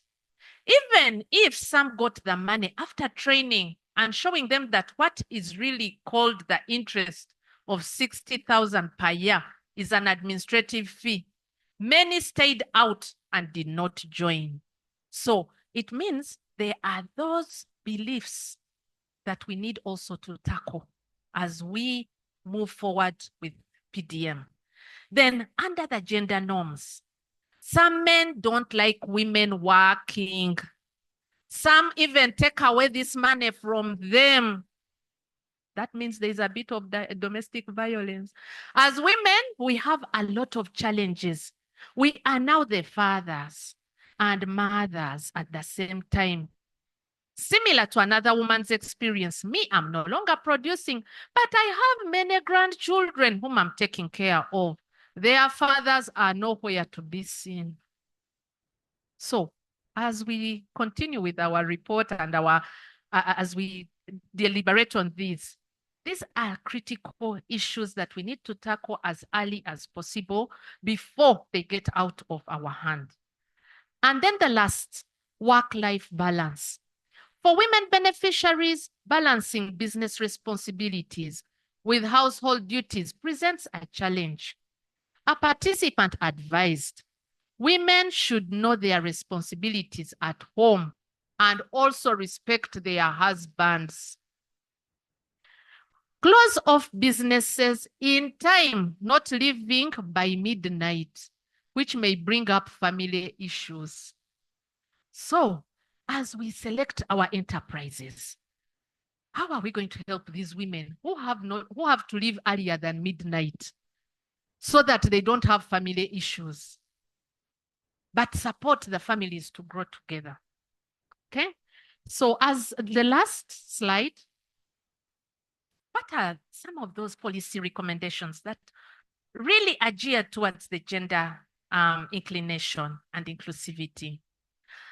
Establish a strategic framework for inclusive participatory mapping during enterprise selection. How can we make sure that all enterprise for the different gender categories are included in the selection? And integrate underrepresented groups and gender-specific businesses, ensuring inclusiveness and effectiveness. But also, we also encourage those in male-dominated businesses to also join the female-dominated businesses, but also the female-dominated businesses to be part of those male-dominated businesses. So we encourage that transition. But before we get there, we need to first bring them on board so that we are able to have them participate. Implement a structured mentorship framework that leverages successful entrepreneurs to guide new beneficiaries, especially the youth, in order to strengthen effective fund utilization and enhance accountability through peer-driven support mechanisms.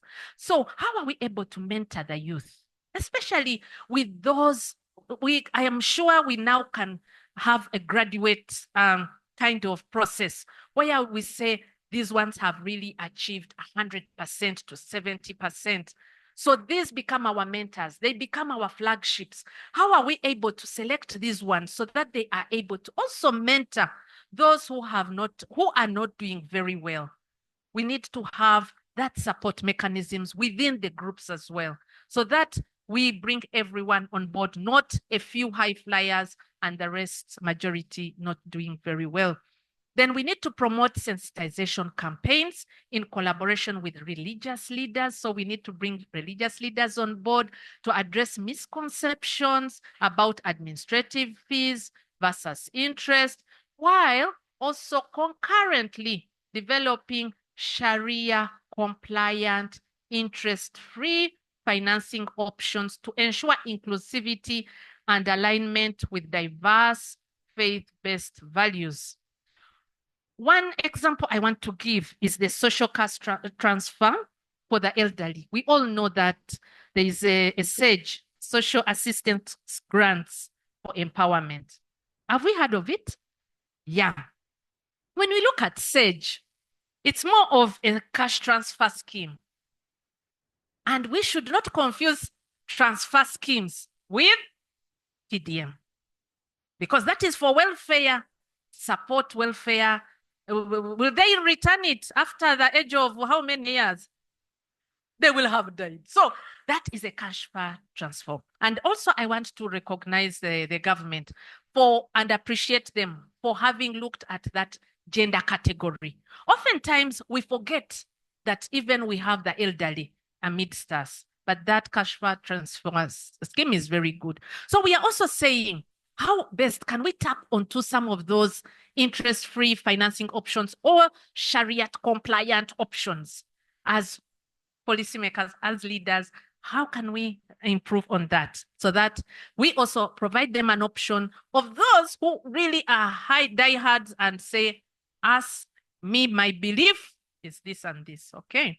So lastly, launch comprehensive community sensitization programs to promote shared household responsibilities. You know, within the home, at times those responsibilities, the man will wake up, go to work. He doesn't mind whether the house is swept, anything. Most of us don't even know how the house was swept, whether there's a broom or there's a new rug or whatever. So how can we, because we are bringing the women who are doing this at home, we are bringing them now into the money economy. How can we promote shared responsibilities so that when you go home earlier, you cook, so that when I come back at midnight, I find food and the children have bathed. So how can we have that mindset change? As we are having a mindset change at the financial level, at the transformative level, we need also to address all these gender norms and beliefs and traditional roles that were previously for the women, but now with the education level, with the increase in income, we need to come up and ensure that the men also participate in the shared responsibilities, but also in equitable access and control of resources and elimination of the harmful norms and behaviors.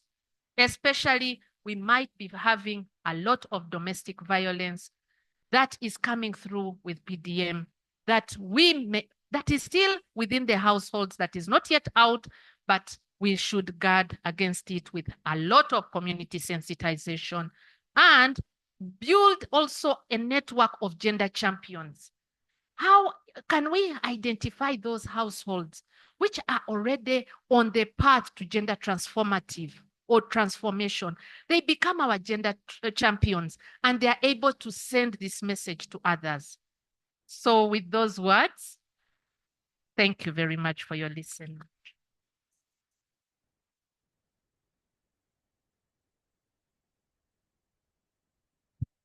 So we are going for a break. I think it's way beyond time. But thank you so much, Adeline. Adeline has been our, Juma, as I said this, please put up the last slide. Adeline has been our gender expert, and as you can see, she's very, very passionate about gender.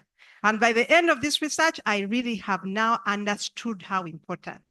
Because there were things that I was not looking at, but then Adeline brings them out. Yeah? I don't know, Mr. Robert Sendegea, have you been thinking about these gender issues that might arise out of PDM? Because we don't want to break out. Men have a problem. When the women get money, then the men, you know, they, I don't know. What are you scared of? Yeah? Adeline has, because you see, what we found in the main results, PDM has benefited women more. But also, poverty has a female face. Women are the ones who are poor. So yes, PDM is good, but we don't want to end up breaking our homes. So please, Ben and others in PDM, you need to consider these things. So anyway, finally, I want to, so Adeline was going into the detail, but no, the slide before. Okay, after. Yes, this one. So mine was more with the modeling to now see, does PDM actually impact these different gender groups? So total income, yes. Everybody, men, women, youth, everybody improved. Sales, income, yes for men and women, but not youth. Expenditure, no for youth. Working capital, yes, everybody has benefited. And for savings, actually it's the youth who are saving more. And you see that there is a relationship between household expenditure and youth. Youth don't have much responsibilities than like the adults. So they were able to save their money. But the older people, they are spending a lot of money. So in fact, the youth are a good category for PDM, but they have not, and I think Adeline has brought that out, they have not really been included in PDM. So I want to end here. I don't know what happened to our moderator, but maybe request us to go for a break. So then afterwards, we'll have our discussions, but before that, Dr. Enoch. Thank you. Tea is served.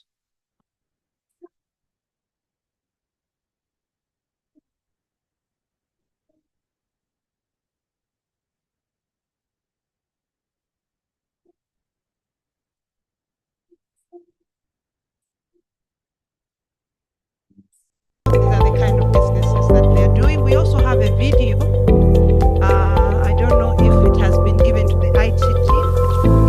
It hasn't been provided. Have you provided the video so people can hear these beneficiaries actually speak?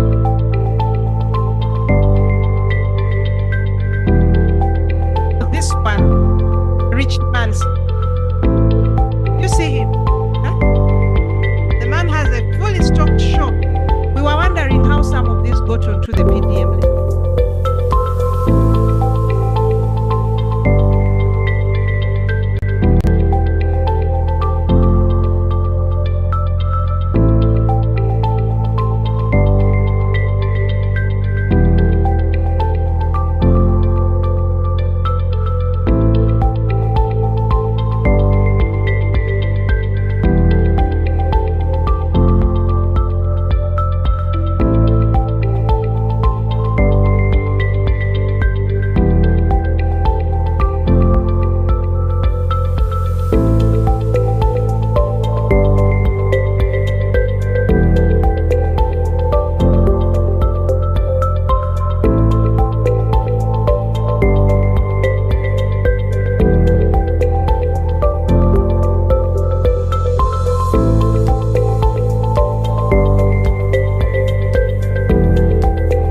Kampala. Nze Nayiga Hanifa nkolera ku Good Shed nfumba mmere Nkuruma Zone mu Kampala Center.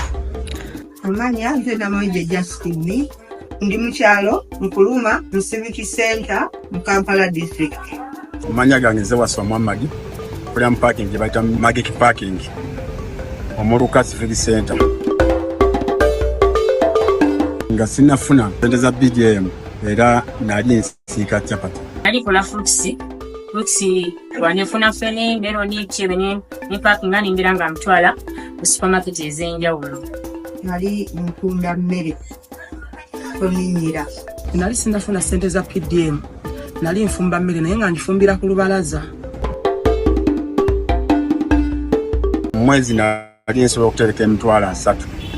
Enyingiza yange teyali nnungi ddala olw'ensonga nti nali sirina bulungi capital nga sinaba mufu. Enyingiza yange yali mbi nnyo kuba nali sirina capital. Nga buli wiiki nfunayo obusente butono nga ne bendiisa bw'omuwadde w'omuweredde oba mu kabalaza oba mu nkuubo ogenda okuddayo mu banja osanga agenze. Luli mu wiiki nakolanga emitwalo 5 ku 7 amagoba. Nga nkola nzekka nali nnyingiza emitwalo 7 wiiki kubanga nkoma Friday okukola. Naye kati nsobola okuyingiza wakati w'emitwalo 2 oba bwe mbanga omusana gwaka nga sinkuba nsobola okuyingiza emitwalo 25. Baba magoba kuba akamanja. Naye kati wiiki nsobola okusevinga emitwalo 2. Kati zalinnyako okuva mu mitwalo 3 kati nnyingira emitwalo 7 buli mwezi. Nsobolera ddala okuba nga ninayo akasente kensevingako ewiiki. Omuwendo nsobola okufuna amagoba ewiiki ya mitwalo 3. Nafuna akakadde kamu. Nafuna akakadde kamu. Nafuna akakadde ka sente. Nafuna miliyoni namba. Najiyingira asaba nawulira nga bagyogerako bagiranga nembeera nga ngenda ku siteolo newandiisa ne bambulira byonna ebyokuleeta nembeera nga njiyingira saagiro namu buzibu wadde kungalumbiza. Najiyingira mu mwaka oguwedde 2023 mu mwezi gw'omusanvu nenzifuna mu mwezi gw'okumi. PDM nagiwulira oluvannyuma lw'okubeeranga mu misomo nga mukyala Awiro, Kyala Rashida, chairman w'abavubuka Kalyango Shafiki nga batuyitamu babeera batusomesa. Bwe nawulira PDM nenjingira mu mwaka gwa 2022 ne tusoma 2023 ne tufuna ssente. PDM bagitutegeeza oluvannyuma nga sinafuna ssente twamala emyaka nga 3 nga tugiwulira naye nga tebannaba kutuwa ssente. Nayo gitegeerera ddala yali omwaka 2023 kubanga gwe mwaka gwe nafunidemu ssente mu December. Bwe nakafuna awantu we nali nga saagala nenfuna ekifo ekirala kyekipangisa nesobola okuba nga nsuula n'ebintu ebyetaagisa. Ssente twekolamu omulimu ng'abakyala ne tugatta ssente zaffe ez'akakadde ne tuweza obukadde bwaffe 8 ne tugula ebintu byaffe tubikozesa ku mikolo.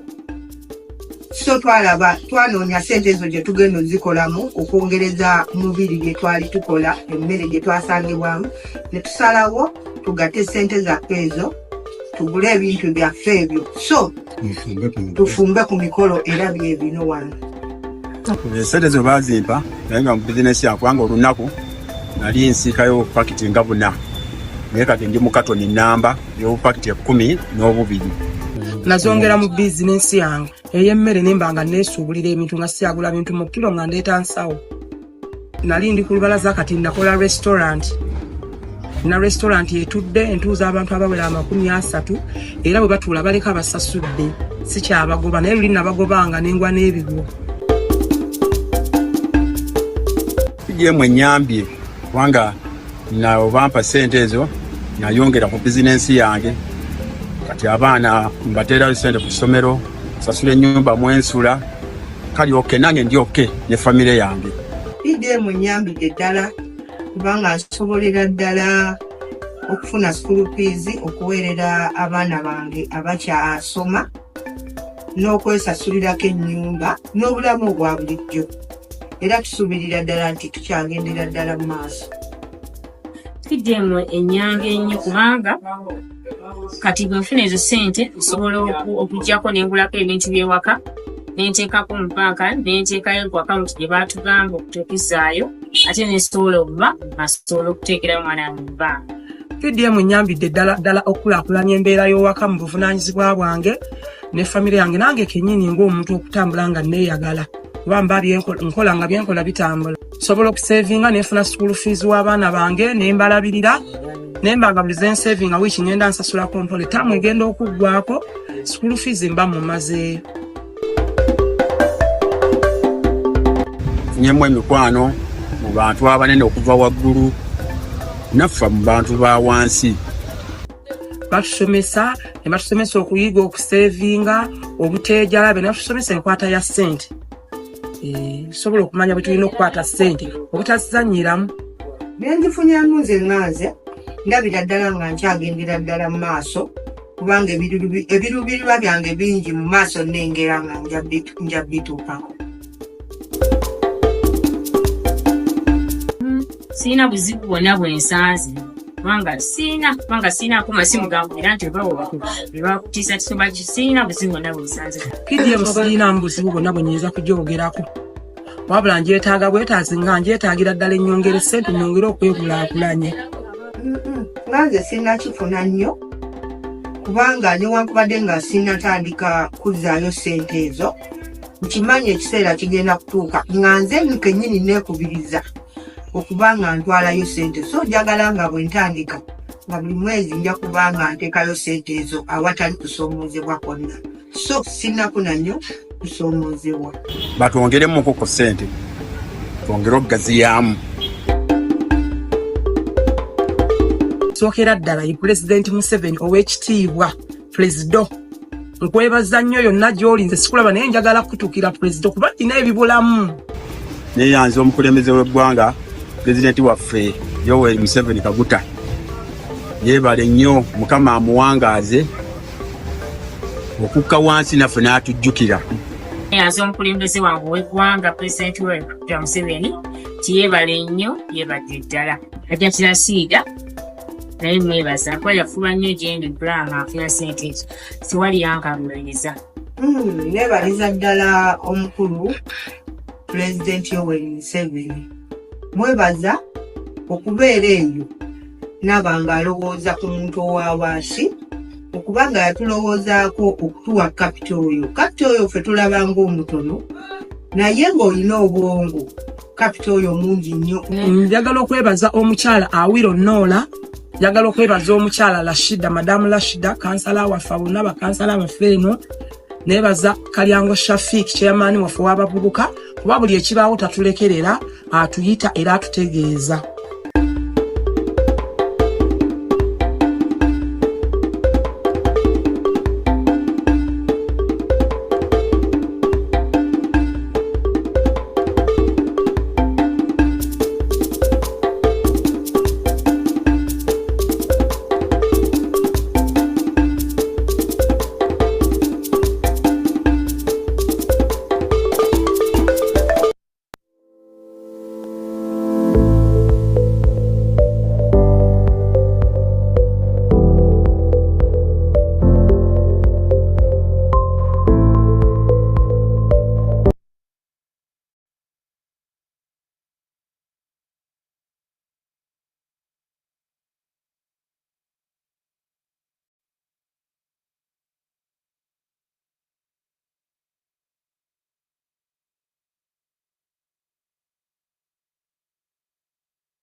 To have our next presenter who is online, Dr. Enoch Owusu.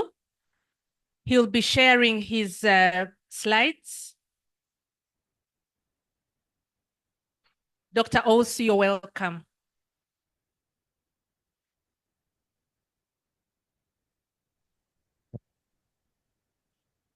Hi, Maria. Is it good afternoon there? Good afternoon. Let me see if it works here. Can you hear me? Just to be sure. Hello, Maria. Please, are you able to share? Yes, the screen is coming on. Thank you. You But can put you it hear in. me? Yes, we can also hear you. Thank Okay, you. good. Just put it in presentation mode and we are good to go.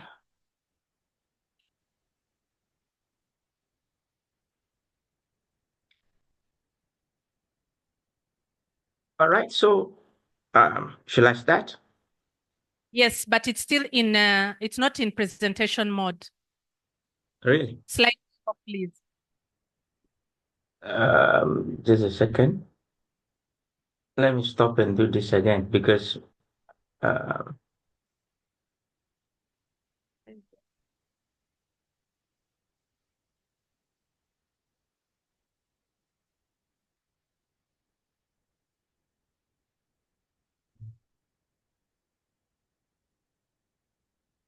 now.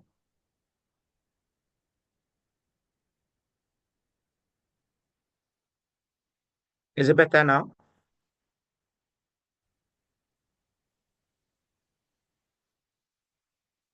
Hi, Adeline.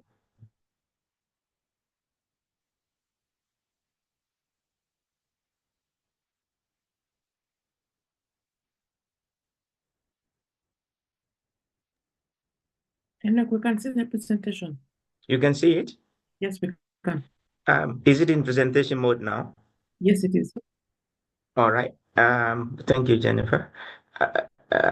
So, guys, should I start? I think I'm not sure if those in the other room are hearing me.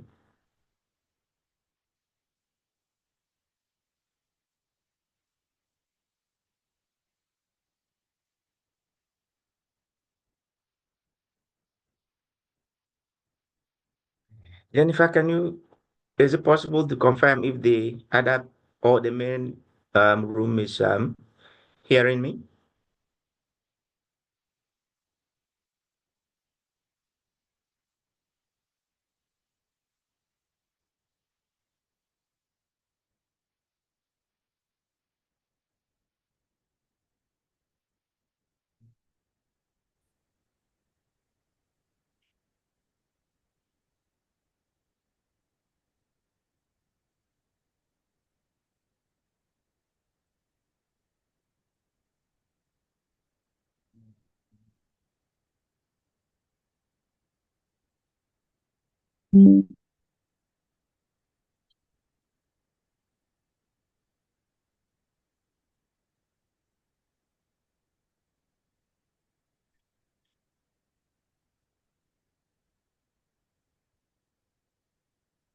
Okay, you can hear me. All right.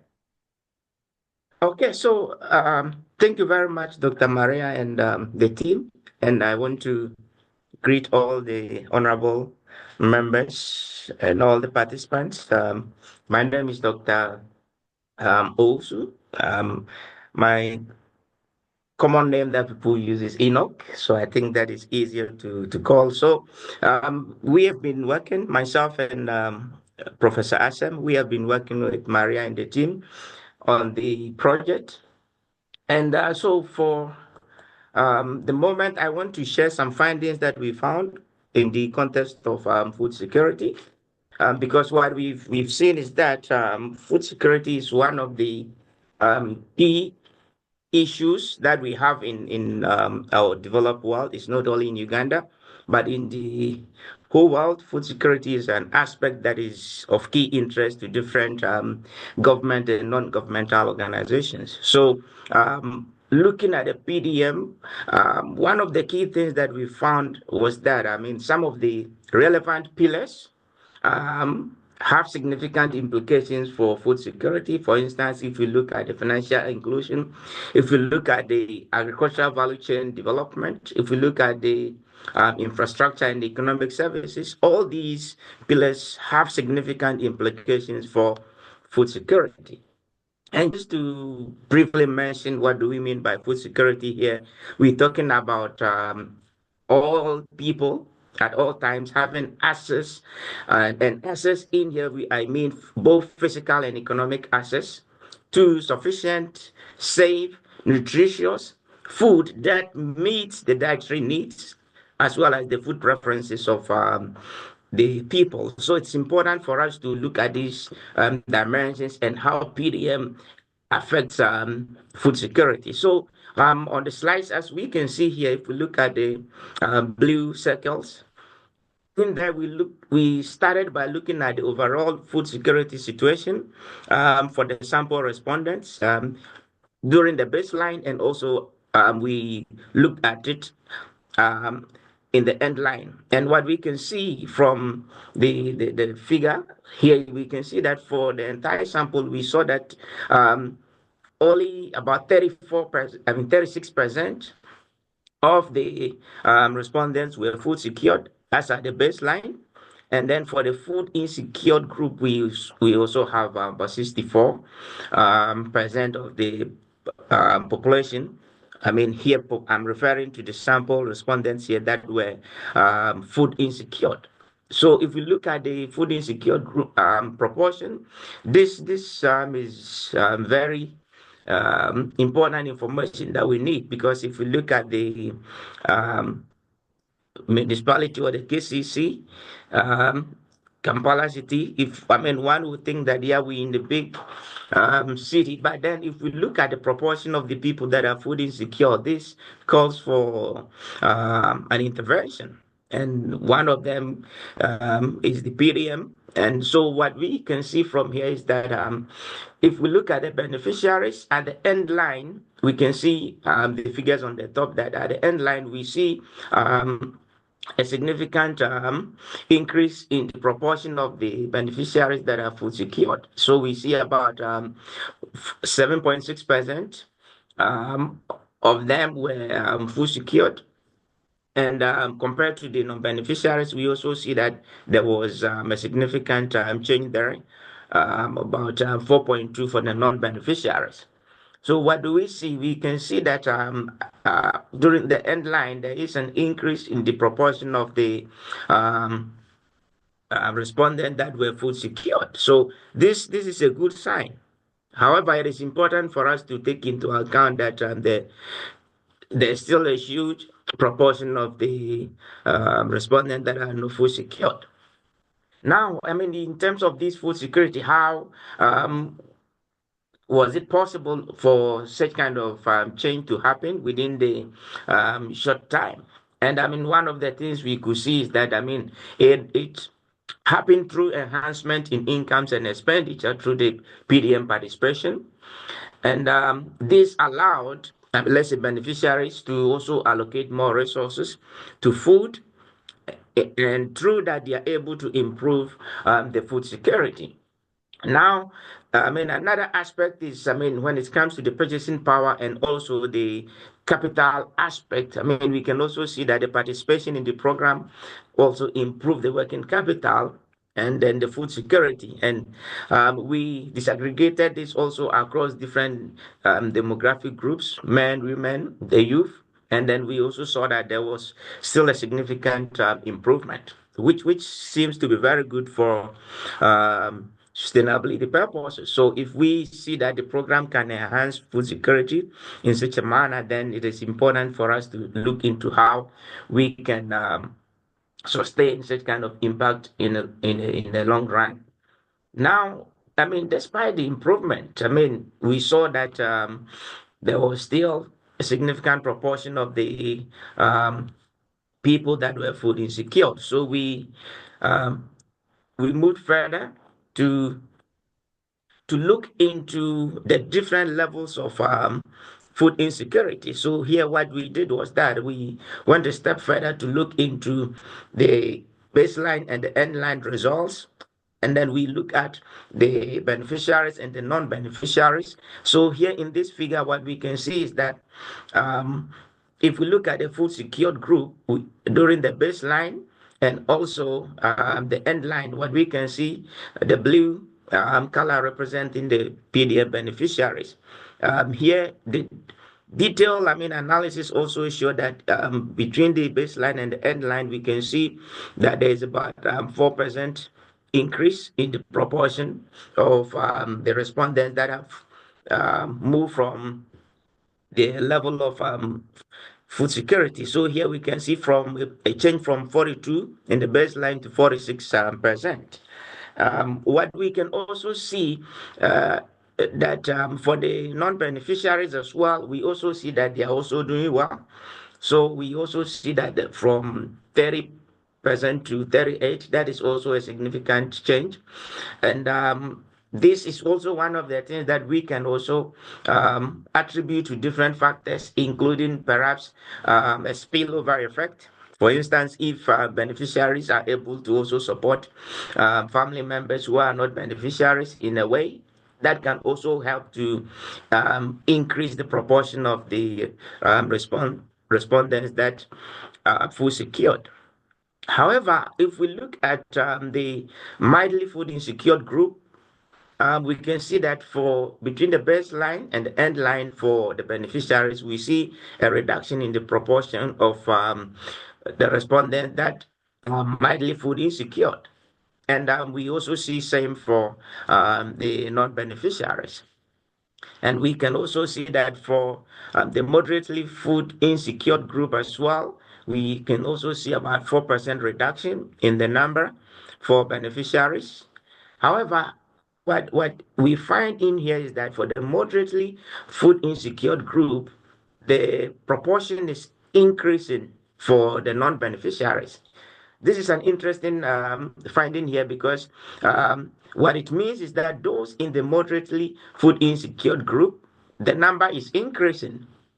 And so I think this is also important for policy purposes. We need to be able to disaggregate or try to look into the specific segments of the population that are within these different food insecurity levels and come out with some specific policies or training that can help them to improve their food security status.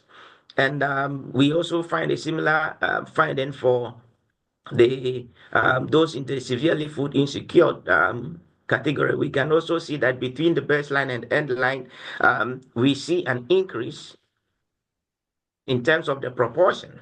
So what we find interesting with such kind of detailed analysis is that we are able to see what is happening between the or within the different levels of food insecurity. And so here what we can see is that those at the extreme end, moderately food insecure, and those that are severely food insecure, what we can see is that there is a need for us to come back and look into what is happening for the non-beneficiaries as well as even for the beneficiaries as well, those in the severely food insecure group. So this is something that we need to look further into by disaggregating the results and being able to know that people within this given segment need special kind of attention in terms of food and nutritional security. What we can also see from the other results, so in the context of this project, what we did was that we did not only limit ourselves to just the food security. We also look at food consumption and dietary diversity. And we use the household dietary diversity score. This is an internationally known standard for computing dietary diversity scores and also for the food consumption. And what we can see from that result is that the PDM significantly increases food consumption. And this is also very positive from policy point of view and also for the program to know that it's not only about reducing food insecurity incidences, but also in terms of food consumption, we can see a significant and positive impact. And in terms of dietary diversity, here we bring in more nutritional aspect. And in the context of the dietary diversity, we looked at 12 important food groups. And these are also well defined in the household dietary diversity score indicator. I mean, we looked at products like cereals, roots and tubers, vegetable, fruit, meat. We looked at egg. We looked at fish and seafood as well. We looked at pulses, legumes, milk, oil and fat. So we considered all the important food groups. There were 12 that were included in our questionnaire. And here we find that the PDM also have positive relationship with the dietary diversity. However, the effect was not significant. But what it means is that, I mean, PDM is still new, or maybe let me use the term young for the purpose of this explanation. But we think that going forward, if we are able to activate the other pillars, we're going to see a significant impact, because I mean, looking at the existing impact on food insecurity, the existing impact on food consumption, this will in the long run translate into more of a composite impact, where we'll be able to see that the diversity score will also be improved going forward. So with these kind of findings, we sought to make some recommendations, because what do we need to do? I mean, knowing these findings, we think that it is important for the program implementers to broaden the coverage of the PDM, because if we are able to see this impact in the short term, then it will be important for us to look at how we can include others to improve their food security situation. And also, I mean, this impact can be attained through increase in lesser agricultural productivity, better livelihood opportunities, as has been included in different pillars of the PDM. And this impact can further be strengthened. For instance, if you look at the pillars that are directly linked to the agri-food system, for instance, the agricultural value chain development, for instance, that is directly linked to the food system. So, I mean, such kind of pillars can be strengthened. It's not only limited to this, but one can also look into the other pillars: financial inclusion, infrastructure and economic services. All these contribute to enhancing the food security situation. So in terms of, I mean, what we call modifications, what can be done to improve the impact on food security, on dietary diversity going forward? We have made some recommendations that we can incorporate educational or mentoring program that focuses more on food and nutritional diversity. I know that there is some aspect of training or mentoring in different pillars, but then in terms of food and nutritional aspect, we need to have specific program that will look into this. We can also invest more into the food sector related pillars, since this is very important for the population of Uganda. Also, in terms of interventions within the area as well, in one of our studies, I mean, with Maria, we also found that urban agriculture is also one of the things that can be included in the context of the PDM activities to improve food and nutritional security. Because from that project, we've also seen that people that migrate from the rural settings into the urban setting, they have the knowledge, agricultural knowledge already. So if you include such kind of programs in the urban setting or in the urban agenda, it will be successful in improving the food and nutritional security. And finally, we also recommend that, I mean, if the other pillars are activated, then it will help increase the impact on dietary diversity, food consumption, as well as food insecurity to a significant level. So, I mean, this is just some key findings that we found from the food and nutritional security point of view. We see the program improves food consumption. We see a positive relationship with dietary diversity, as well as we can also see the reductions in food insecurity. And also, what we find very interesting here is that we're able to show the categories of or the levels of food insecurity where we still need to pay particular attention to, especially those at the lower extreme, severely food insecure, and also those in the moderately food insecure group. If we give a common measure for every level, then we're going to see that the impact for those that are at the extreme may not be that huge. So it's important for us to take into account if we can have some segment-specific policies that can be implemented for people within these categories. So I think I will end here, Dr. Maria, for the purposes of time's sake. I see my time is up. So thank you very much. If there are any questions or comments on this, I'm available to respond to that. Thank you.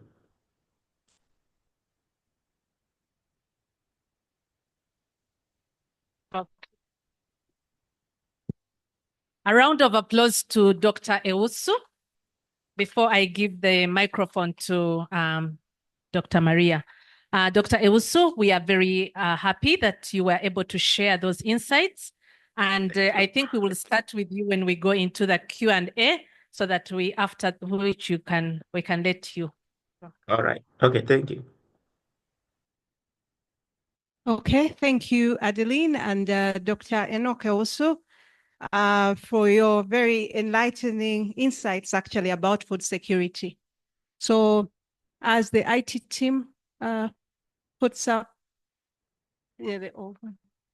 I just want to say that I think the audience can see that we've really tried to take a 360 look at the PDM. And there you have another one. PDM improves also food security. So, but I think what comes out from Adeline and then Dr. Enoch's presentation is that looking at things in aggregate hides the picture. When you look at the results in detail, you realize PDM doesn't help everyone at the same level. So in fact, what I didn't add here is that the poorest households also do not benefit much from PDM, the same way that Dr. Enoch just told us there that the ones that are most food insecure actually do not benefit from the PDM. So from a policy point of view, that's very important for those who are implementing PDM to see how do you get to the ones that are most, among the marginalized, they are the most marginalized. These are not really benefiting much. So I want to wrap up our conversation with a few more slides. Proceed, cover Dr. Ioko's section. Continue, please. Yeah.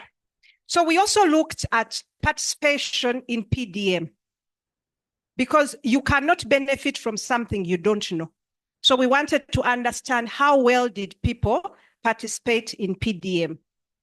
And what we find is that most of the beneficiaries who are in the maroon color there, they are aware of PDM like we expect. They know what PDM is about, but the non-beneficiaries, they are either not aware at all or they just have a slight understanding of PDM. And what does that mean?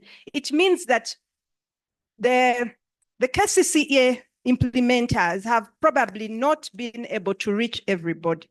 Maybe the radio communications are not working properly, or because everybody who is in the target group should know about PDM, but they are not. So the next slide. This is a slide which shows how well people participated in different PDM processes. So like beneficiary selection, when they were selecting the beneficiaries, how well did they participate? In enterprise training, when you call them for trainings, did they come?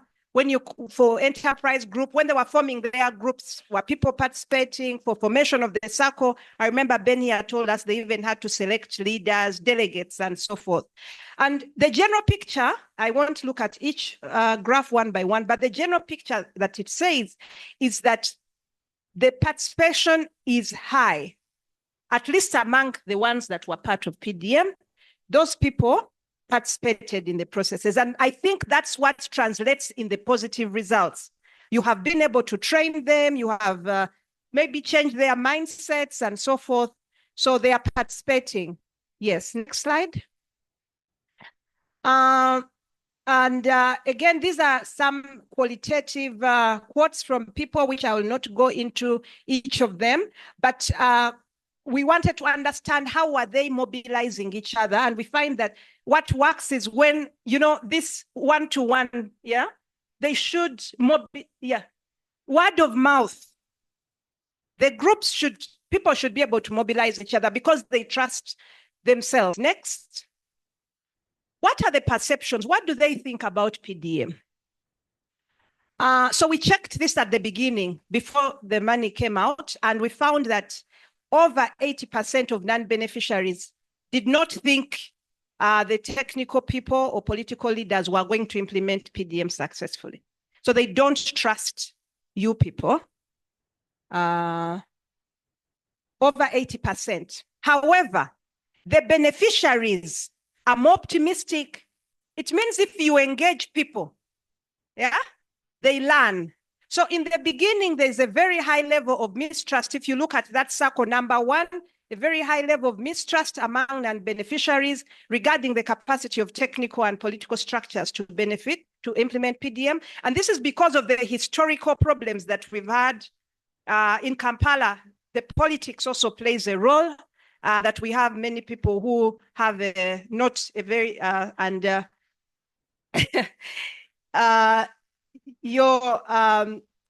the mayor here would agree. I think he struggles a lot with selling the message, the NRM message in Kampala.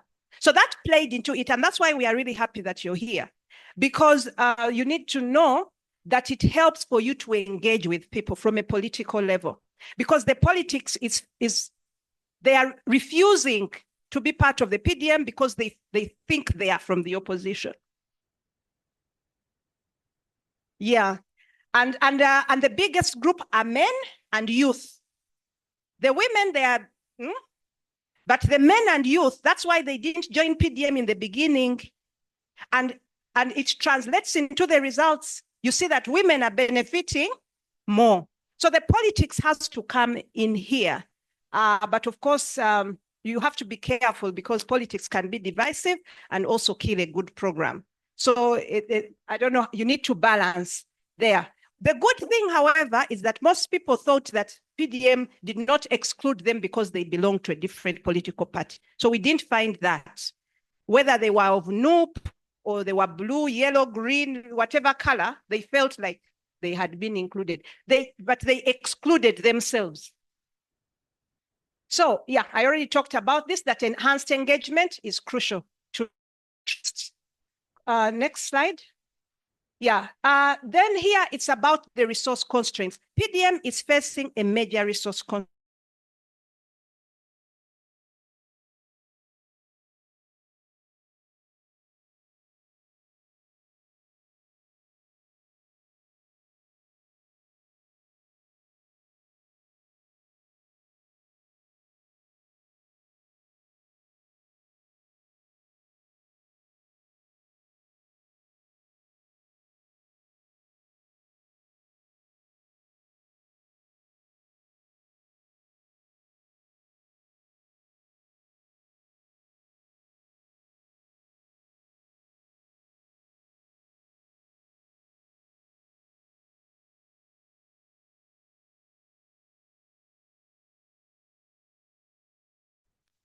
They are not communicating with them, the PDM people.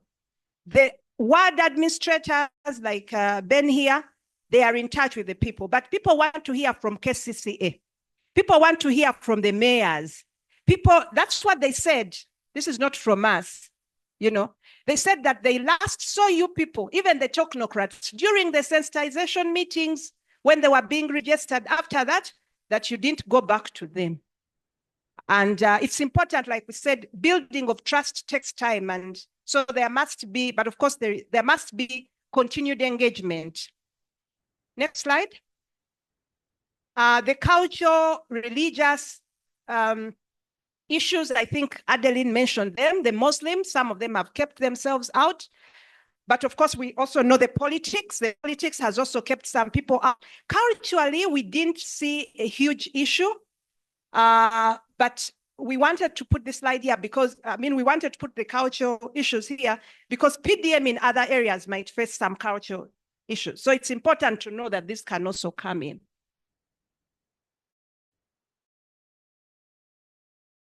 Next slide. Catherine mentioned this. The persons with disabilities, they said that they felt like some of their businesses, they are shoemakers. Many of them, you find them, mending shoes. And I'm not sure if this is one of the, it's not in the, yeah.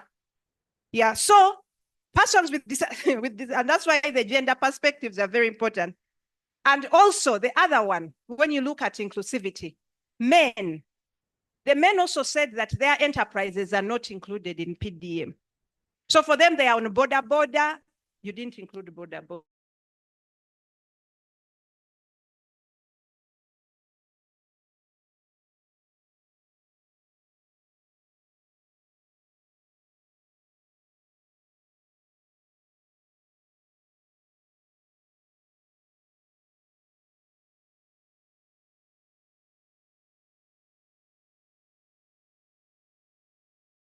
So if you don't have any business to start with, and many youth, it's not true. It's not true. That's what they told us. Okay, let's discuss it around so that we understand where that came from. Thank you for correcting us. And then the logistical challenges, distance to banks. They're saying it's a bit difficult for them to move to banks and expensive. So maybe if there is, I think you already have another option for this. Next slide. Conclusions. So PDM has many positive impacts, of course. We've seen that. We've also seen that the decentralized model empowers communities in decision-making and supports poverty reduction. However, when we look at distributive impacts, PDM does not homogeneously support everybody, especially men and youth, the very poorest, and like for food security, the ones who are food insecure. The institutional framework is quite good. When you think about government being at the top, it creates there's political will, there is resources allocated, there is guidance, there are guidelines that come from the Secretariat. So this is working well, but the resources are not enough to implement effectively. And there are implementation gaps. For example, the savings scheme, and Robert has been telling me here, this was stopped because the president directed that people be given a grace period of 2 years. But I don't think he said do not save. I think he said don't pay back. We can have that discussion. So we saw that PDM did not have an effect on savings, and people are, quote unquote, eating some of the money. And so over time, what we are showing you here are short-term impacts. In the long term, there is a risk that PDM could break down because people are, quote unquote, eating all the money and they are not saving.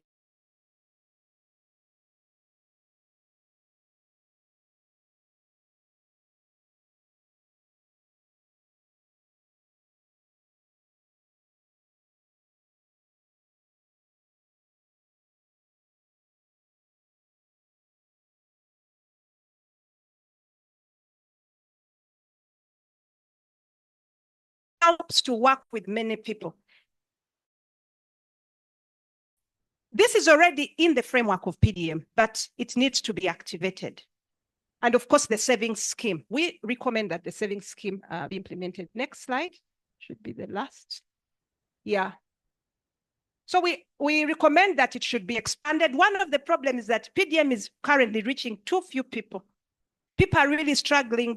And that's why from an economics perspective, that's the problem with the interventions that have no market basis. They can be inefficient. So even though it is a good program, it's not very efficient. People are waiting in line. By the time your name gets on the list, you have waited many years. So this is not good and it needs to be. And that's why working with the other people might help. Activation of other pillars I've talked about. Tailoring eligibility criteria I've talked about to cater for youth and men especially, and the very poorest. Next. Yeah, the savings, I've talked about the savings scheme, encourage savings and investment. That's very, very important. Encourage savings and investment because there is high consumption expenditure. And I didn't even talk about inflation. Part of what has happened is that over time there has been inflation, and that has also eaten into people's ability to save. And so that needs to be looked into. Continued financial literacy is also important to encourage savings. And people are not investing in their enterprises. You need to check that. Could you maybe include peer-to-peer monitoring so that people, because I know my neighbor, if they have bought a goat instead of doing so, I would know. So peer-to-peer monitoring, maybe more oversight by local leaders, reporting requirements to ensure that people actually utilize these funds properly. Engaging diverse stakeholders we've talked about will provide the much needed technical and financial resources. But also I already noted that the technical and financial resources are not sufficient, especially at the parish level where everything takes place. Yeah, and then the broader factors, inflation. Inflation has been a key one that we didn't talk about much, but even in the models, we found that inflation affected, that the PDM was affected by inflation. There's politics, climate change. Of course, in an urban setting, you don't see it directly, but PDM is largely an agriculture program. So thinking about these broader issues rather than just narrowly think about how do we do PDM is very important. And then lastly, fostering community trust in PDM implementers, sustain engagement. In Kampala, there's a lack of trust. We've already talked about it. And so there's need to sustain engagement beyond initial mobilization efforts to address the historical political mistrust so that people can engage. And the religious leaders will be very helpful. For the researchers in the room, what do we think that we need to do? One, we only assessed the short-term impacts of PDM, and we have seen that there's huge risk for sustainability in the long run. So we need to assess the longer term. We need to carry out longitudinal studies where we follow these households over time to understand if these impacts are sustainable. And for that, we need actually money and we need partnerships. So if there is anybody in the room who is willing to continue with this kind of research, we would be very, very privileged and to partner in any way. Also, we only conducted this research in Kampala. And so please, this is important. Do not go and say that PDM is effective. This is from a basis of Kampala. The context in other places might be different. So it's important to conduct these replication studies in other areas because, for example, here in Kampala, there are markets. People can quickly sell their products. But how about in the rural areas? How does PDM work? So replication studies in the rural areas are important. Lastly, even though PDM has these positive results, but at what cost? We really have to understand if PDM is cost effective, or can we somehow redesign so that we can achieve the results, but in a cost efficient way. There are many people to thank, but at the top of the list is NIERA, who are in the room. because NIERA is a huge force in the African space for policy-driven research. And as you saw, those who were in the room at the beginning, we are carrying out research in Ethiopia, Tanzania, Kenya, everywhere, because we want to support policy making with evidence. Hewlett Foundation is the one that funded the research, but that was administered through NIERA. Makerere University Business School, where I work, very, very, very helpful. And my head of department, Dr. Nyinyi, you were calling him pastor. And he's a pastor. Also head of department. The PDM secretariat was very helpful. We went to them at the beginning. Honorable Ayepa is here, very supportive. You know, from my years of doing evaluations, it's so difficult to work with the people who are actually implementing these programs because they are jittery. What will you find out? But the PDM secretariat and KCCA were so open. They said, go and do the research, and they gave us the letters we needed and everything. Maif, and of course the SACCO chairpersons, the local council members, our enumerators, and most of all the respondents who opened their doors for us. Thank you so much. It's been long, but it's because we've really looked at PDM to really understand this thing from many perspectives. How about this? How about when you think about this? We think that that gives you a better overview rather than just, you know, just a microscopic view of PDM. Thank you so much. And now I want to hand over to the moderators. I don't know who is going to take us through the Q&A.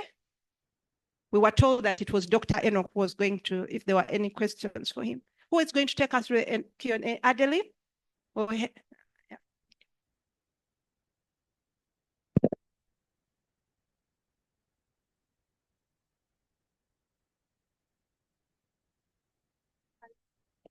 And Esther, can you help move around the mic, please?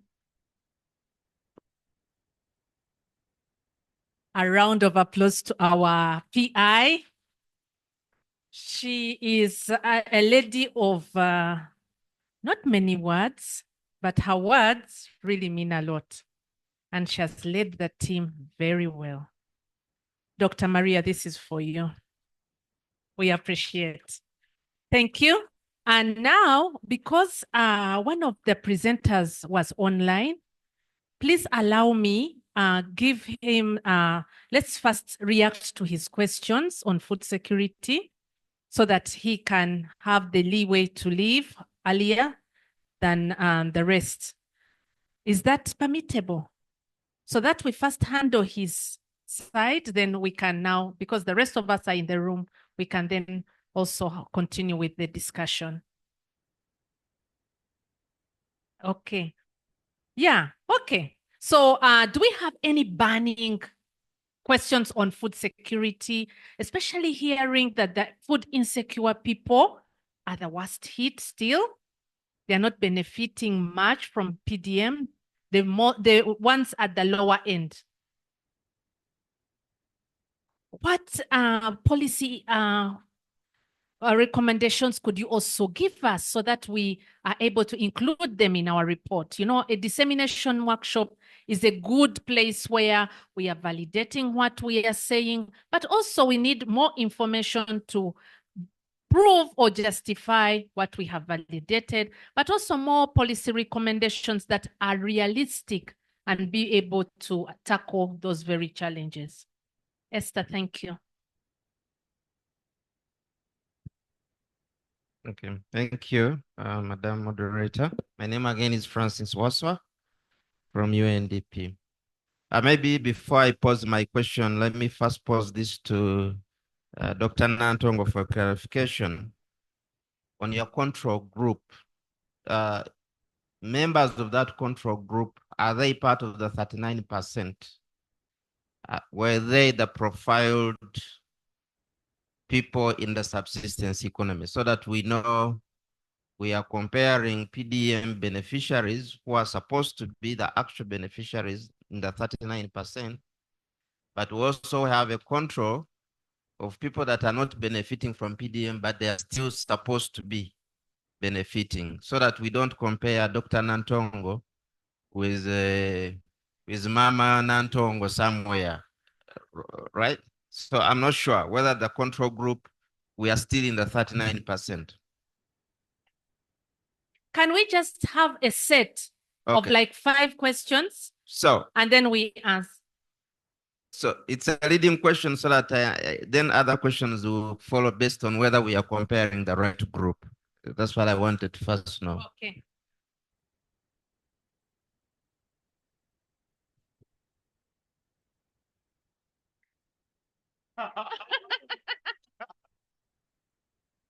My notebook.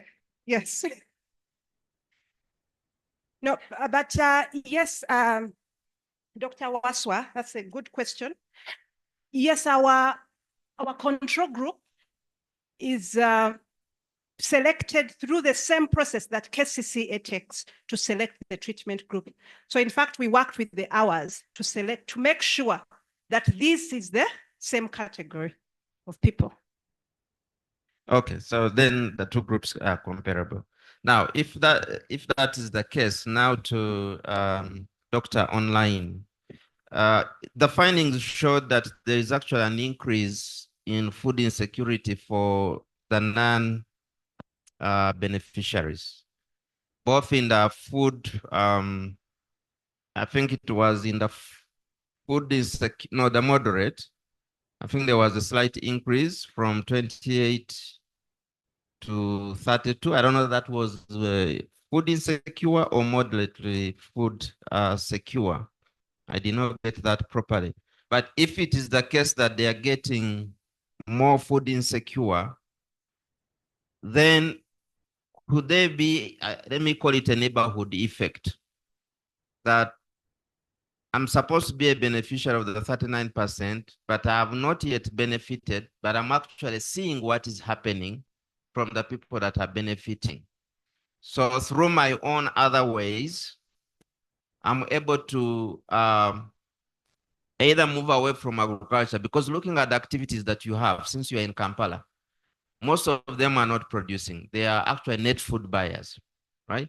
So maybe even those that are producing food, they have slightly moved away from the actual production of food because they are seeing the benefits that are coming from PDM. So if I see somebody getting 1 million, they can invest in, selling tomatoes and all that. I can also slightly do the same and move away from the agriculture. Why am I saying that? If you look at a bigger picture, national data, for example, we have seen more women moving from agriculture activities to industrial activities. So more women are being employed in industries where there's packaging, the kinds of rehams and so on, but we know that in the Ugandan context, especially in rural areas, even though this is urban area, it is women who are in the fields, the women who are producing food. So as more women move from agriculture to industrial sector, we are going to see a problem with food insecurity. Okay, so we need also to look at the gender dimension when it comes to this food security. I think we need to disaggregate that data a little bit more to know which households are more food insecure. Is it the male-headed ones or the female-headed ones? And even in those where you have a male-headed, it would be still good to understand, because we know that it is mainly women who are in agriculture, and we have also seen here that it is mainly women who are also in these PDM-related activities.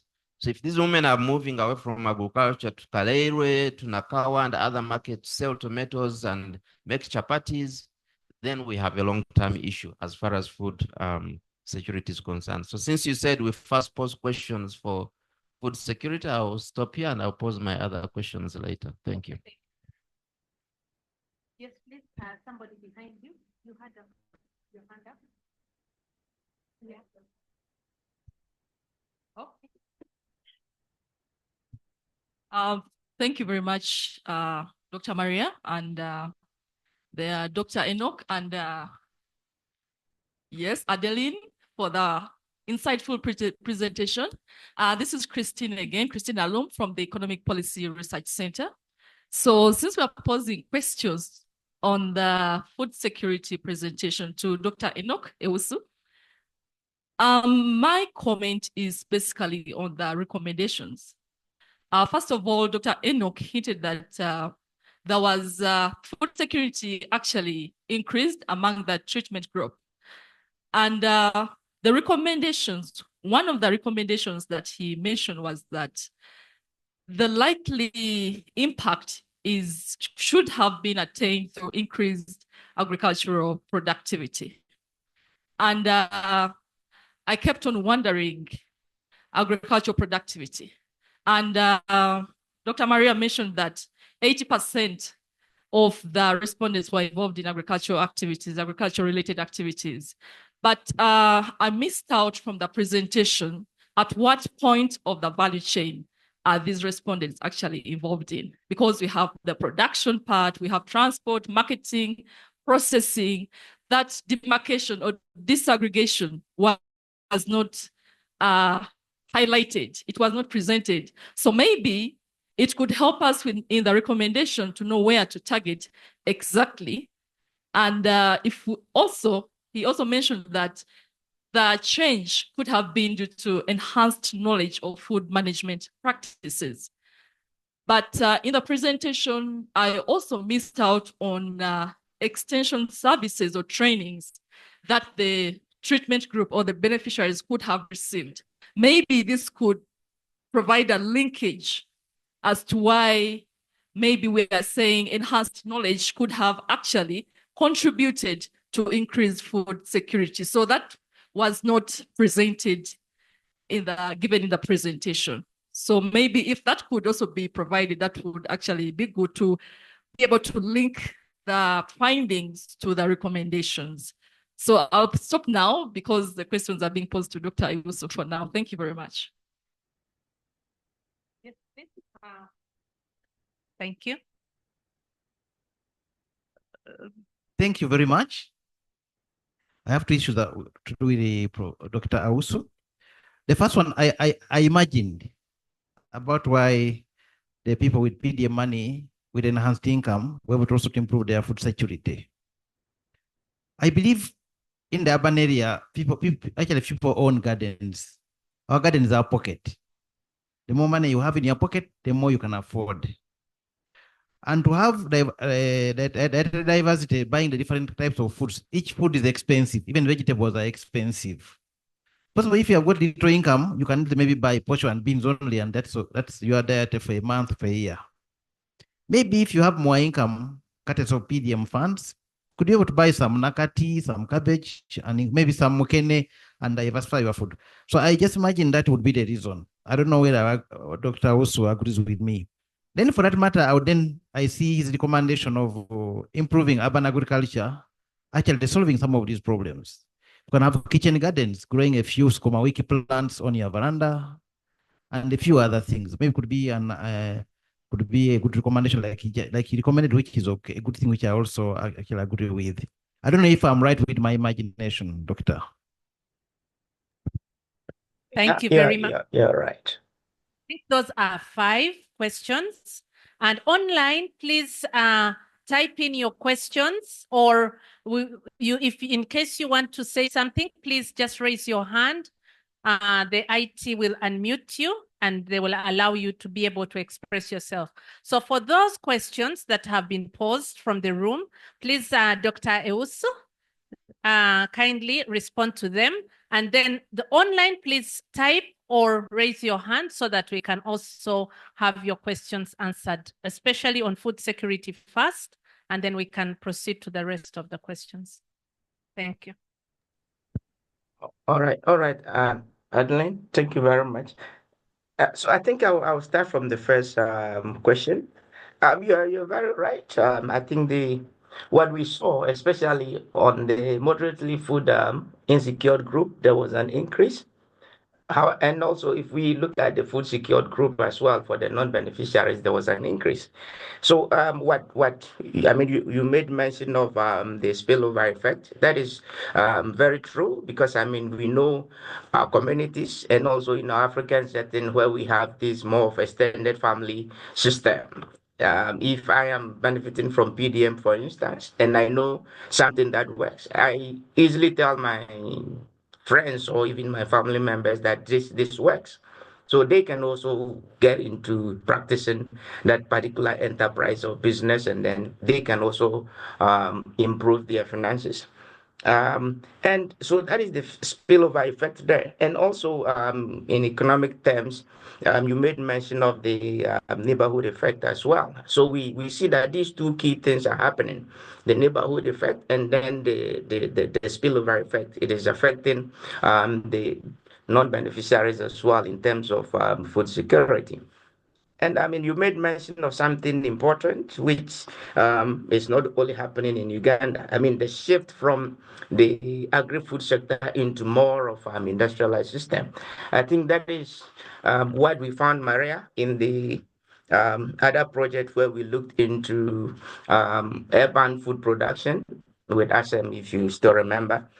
We saw that there is a shift from the food production setting and is actually driven by urbanization as well, where people are now moving from more rural setting into urban setting, trying to seek for what we would call white collar job, or trying to move from the normal agricultural practices. And once we move from that, the implication is that we are minimizing the supply, the food supply, because the individual who's supposed to produce from, let's say, a village in Uganda now moves to the city. What he is producing is stopped. And when he comes, he adds to the pressure on the existing food in Kampala, for instance. So we see that that shift now leads to putting more pressure on food, and that will increase the price. And when the price increases, what are we going to see? People cannot afford to buy. And that goes to the third point, or the third point that was raised by the last presenter about the need to have these kind of urban garden, or having some backyard garden where you can maybe have some cabbage or lettuce or some cucumber in your garden. That works, because we've seen that in the different projects. So I mean, the first questions, I will not take it as questions. They are just, I mean, points that we found in the study. There's this spillover effect, and we also see that others are benefiting from what the existing beneficiaries are doing. So that is something positive. We will not, from an analytical point of view, it may look like a challenge, but the method that we chose, we are able to handle the spillover effect and also try to see the neighborhood effect as well, and how that affects the food security. The second question was on at what point of the value chain. This is a paper that Maria and the team has. We've already have a skeletal idea of how we want to disaggregate the results according to the different stages of the value chain. So your point is right. It's something we're doing, but for the purpose of this presentation, we did not include that in our slides here. So it's a work in progress. And you also made mention of the recommendation on the training, and you asked whether we considered extension. Yes, we did in our empirical model, because we estimated a difference in difference method with covariates, and access to extension training was one of the explanatory variables that we also found to be significant in explaining the food security scores. So that is something we already found in our results, in the empirical results. So that is why we brought out that recommendation. So from that, from looking at the factors that can contribute to ensuring food security, for instance, the significant ones, we usually make recommendations around the significant variables. So we actually have results on that. And the third point, I think you have perhaps speaking to what we recommended. So the evidence about the garden that works, I agree with you perfectly, because that is something that we also have done in Uganda. also in Kampala city as well.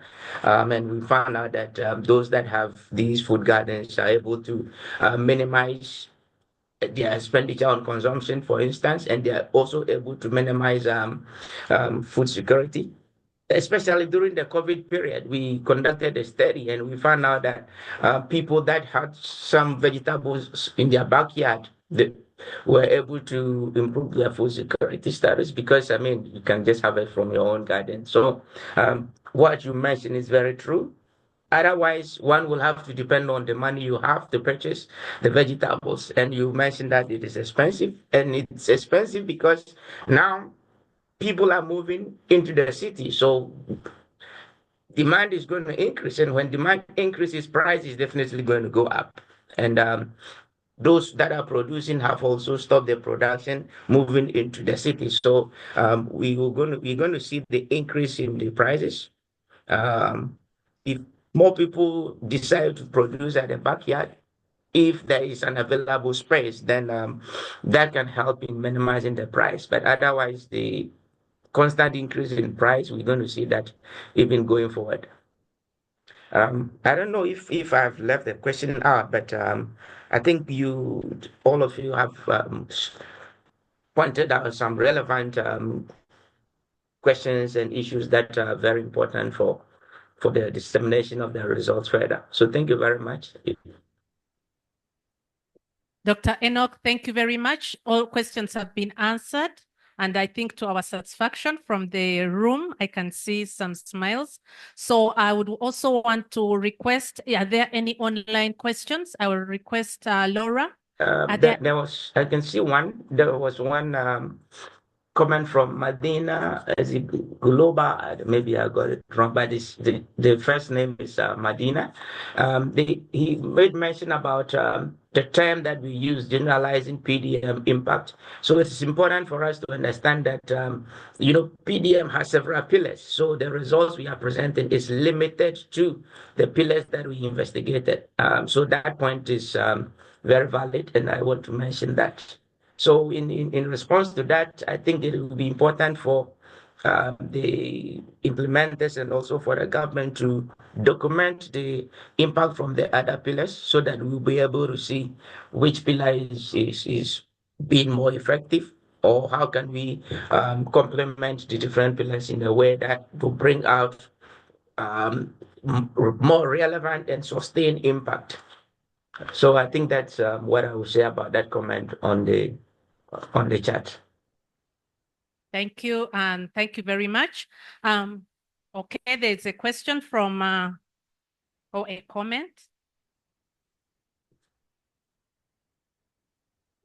Yeah, I wanted to add on to what Dr. also was talking about regarding Madina's question, that we only looked at a few pillars.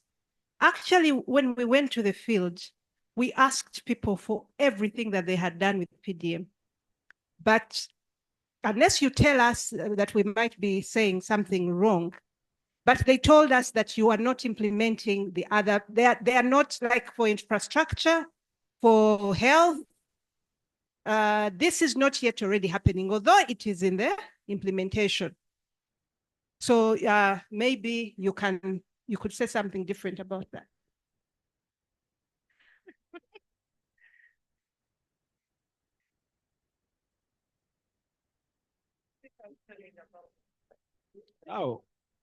Now, when we are saying that we are bringing the whole government approach at the parish. At the parish, we have the Parish Development Committee, which is chaired by the chairman, LC2, with and the other 6 members. There are a total of 7. They are supposed to participate in planning for the parish. That's why this gentleman said that for them in their parish, they said the problem we have are floods. So another parish, for example, Nakasero 1, cannot request that they have a problem of floods. You know where Nakasero 1 is? There's State House, there's the Sheraton, there is the All Saints Church. So their problems are different from the problems of why he's saying. So this is what we are trying to emphasize, that at sub-county level,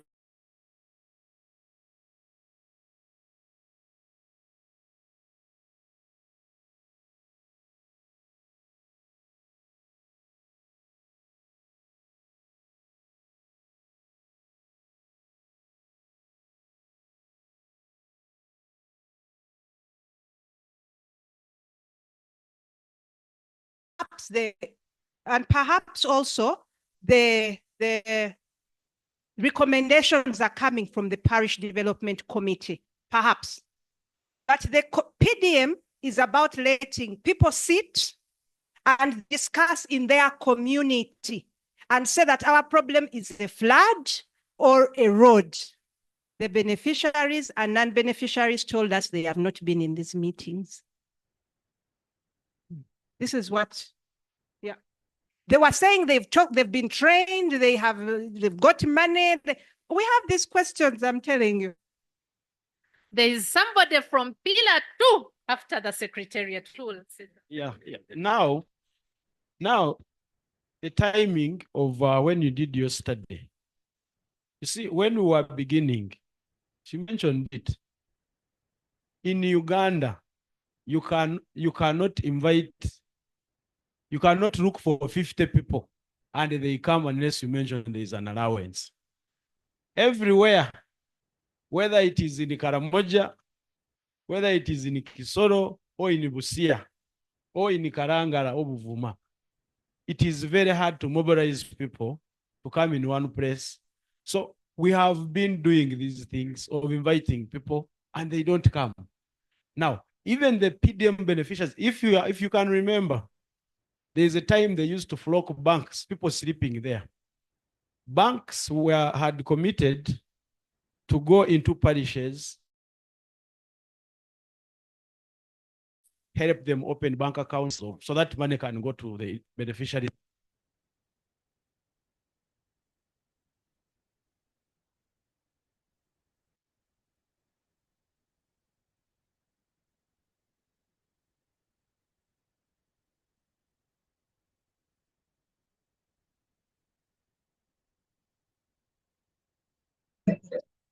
The bank goes to another place, put that CRC. After the given period,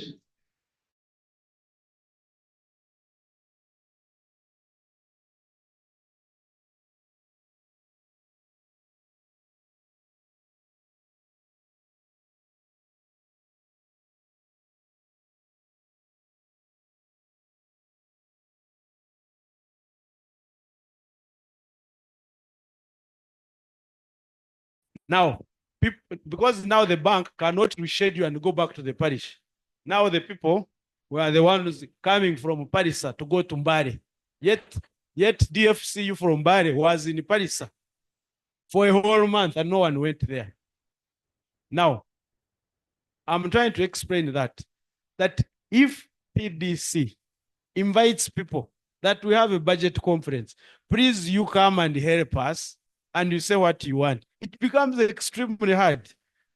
Extremely hard. However, in this previous budget cycle, there was some significant involvement by these parish development committees.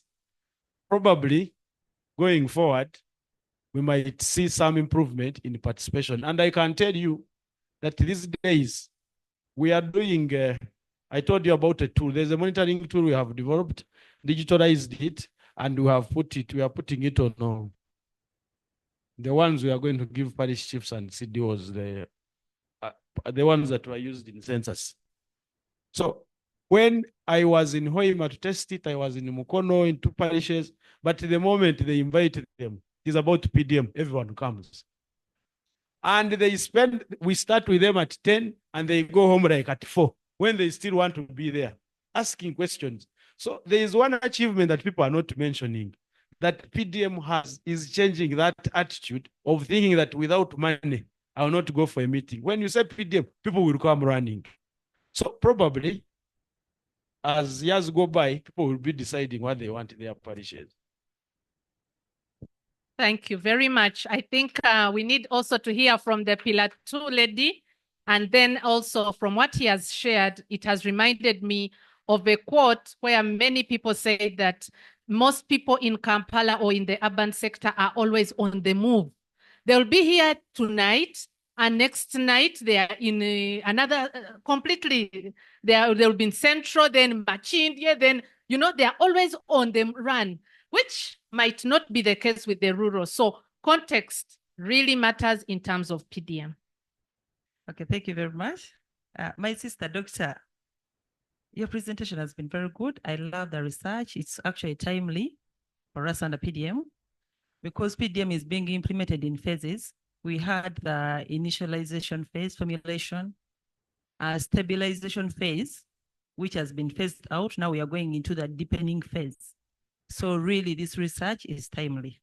I commend you for that. However, I have issues. Wherever you say PDM beneficiaries, I have noticed you refer to the 39%. But we are all beneficiaries in one way or another. Apart from Pillar 3, where we don't get cash, we are all beneficiaries. So if you say the beneficiaries said they're not aware of other pillars, it brings so many questions of just like, are we dealing with the right data? Did you correct the correct data really regarding what we are talking about? That is something that I need clarification.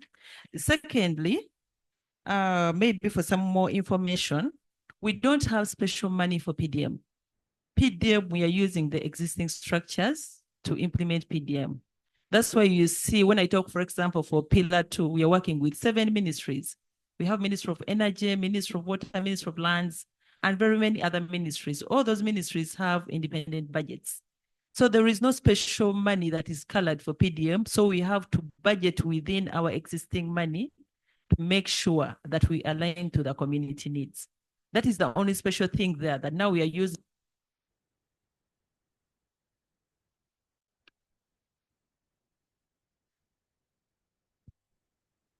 Panels, and they destroyed them because they didn't ask for them.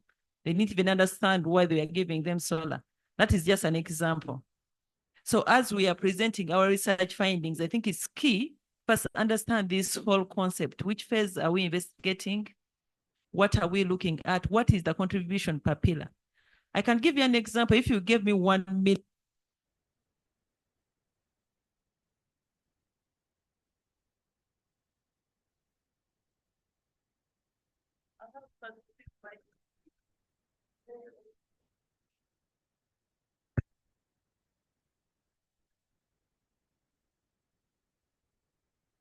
Yeah, sorry, the online people cannot hear when you don't have a microphone. sorry about that. Like what I'm saying, if I'm given 1 million right now, when I have a sick child, my children have not gone to school, I'll have to first take care of those basic needs. If I don't have food in the house, I'll go and buy food using your money. We've seen people buying mattresses on getting PDM money. Yeah, it's true. So what are we saying? Pillar 4 is there to make sure that these people have free medical services. So as you're investigating into PDM, you're carrying out the research, find out, are these people getting free medical services? Yes or no?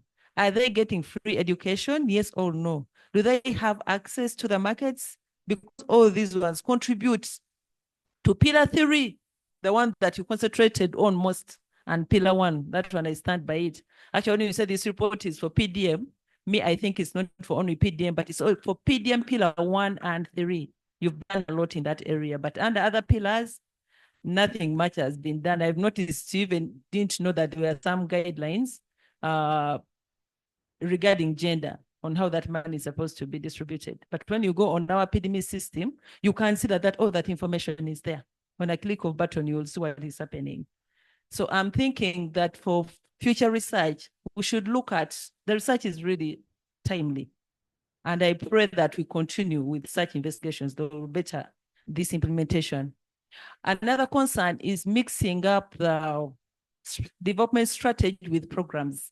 I've heard about NIERA. Oh, those are programs. PDM is a development strategy, and I would say it is the first of the kind. You cannot compare it to the NIERA, Operation Wealth Creation. All those ones are very different from PDM. This is a development strategy. That's why we are also working with other programs All Myoga, they're under PDM now. They ask for people, what do you want? We are welders. We have come up with a team. We need training. They go, they train them, they give them equipment. So they're all contributing to PDM as a development strategy, not as a program. So comparing it to a program, when you're analyzing your data, I think it's also not fair, because at the end of the day, we're going to mix up the ideas and we won't get what we want. Should I ask another question? Because I think now that we are done with Dr. Owusu's food security questions, I think we can now open it up. And I'll request I thought my co-facilitator was here, but once he's in, I'll request that he comes and takes over the next session. Okay, another concern was regarding people not saving. These are two different aspects. If someone is given 1 million and he invests in capital, for example, he buys equipment or buys the sigiri, saucepans, that money is part of PDM and is helping this person to do the work. So that is his capital. And if he wants to liquidate it, can sell it off and that money is there. So for starters, especially during the stabilization phase, we shouldn't only look at the amount of money someone is earning per month, because he has capital, he's able to earn money that couldn't get previously. So when we are quantifying that, operationalizing that bit, I think it's very important to look at more details. How did this person spend the money? You talked about marrying and the rest, of course, we know that is happening, but it should be very clear, was the money invested into exactly income generating things, something like that. Another thing that is missing out in your report that I really wanted to listen to, now that at least we have the mayor here, can attest to this, I could be wrong. In Kampala, we have households, like 6 of them living under the same roof. These are different families and they're living in a dormitory setting. So under PDM, we have a definition of a household. So ideally, I expected you to bring out such information, because these people are beneficiaries and this is unique to Kampala, because you won't find it in other areas. Now, since you investigated the center, I expect that one to come out clearly. And another thing, I know there are some people, like ladies in the markets, who didn't want the 1 million. Someone was saying, my business plan requires, let's say, 500,000. Why are you giving me 1 million? My husband will even beat me up and take the other money. Yes, they didn't need, some of them didn't need that money.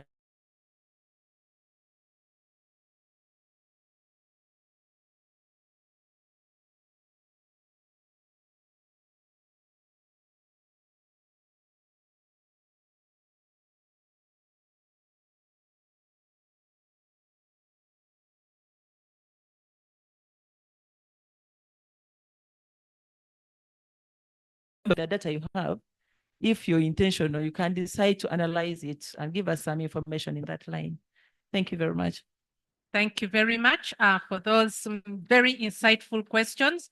And just to say, we may not have all the answers per se, but these are also areas that we could also further explore as we do the analysis. And one thing that I'm so happy that you have talked about is about the household. And our unit of analysis were individuals that have benefited, you know. Because according to the PDM, the analysis in terms of households. Yeah. So should we say focused on the heads of the households? Because yes, that should come out very clear. Then in your write-up, I think it's important to say that clearly, because okay, PDM focuses on households, okay, household income. Yeah, but definitely we had to ask for the individual. Okay. Okay, thank you very much. I would like to continue from where she stopped. On the issues of inclusivity that Dr. Maria said, in PDM, 30% of the money is supposed to go to the youth, 30% for the women, 10% for the elderly, 10% for persons with disability, and 20% for others. So the issue of some people being left behind doesn't arise unless the staffs who are handling it at the parish level decide to do otherwise, or the way they know, or they decide to go beyond, outside the guidelines. Selection of the beneficiaries. It's by the village meetings. I hope that is what was happening here. You select, let the people select, but not that you are the one with the parish chief or the ward, or whatever, selecting the people. And when you talk about high income, middle income, and low income beneficiaries, I don't know whether that guideline, where that thing comes from. Because are they the 39%? 39% are these high income people? Were they part of the 39 who are supposed to benefit from PDM? If not, why are we giving them the money? And you mean you are lacking the people who are supposed to be under 39 so that you say, okay, let us give other people. We said, President even said, let's first start with the 39. Later, we can consider other groups of people.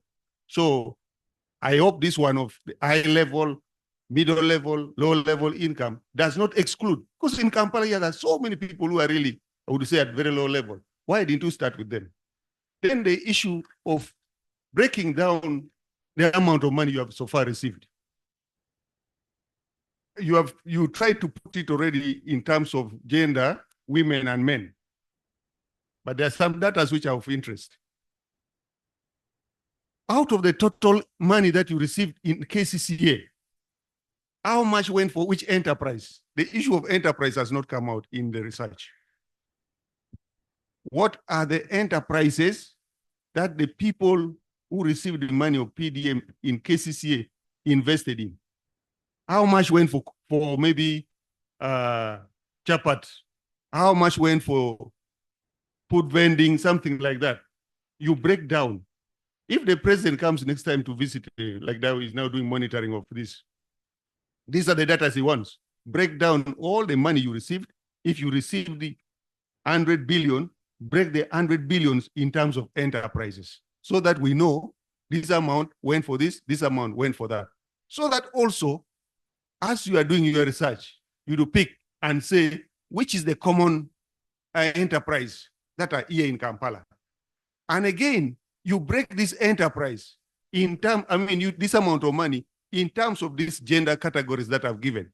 And then you triangulate, you compare gender versus enterprise, so that you know when the women got 40 billion among these enterprises, what are how many households are in the other one? And so that you can tell women are mainly in the other area, and then the youth, when the youth got their money, where is the area where the youth are? So that when you are designing your training, for example, of the youth, you know areas that you should train them on, because you know these are the enterprises that they are mainly interested in, that they are mainly invested in. So you have to compare the gender and the enterprises in terms of the people, the households who are in those enterprises.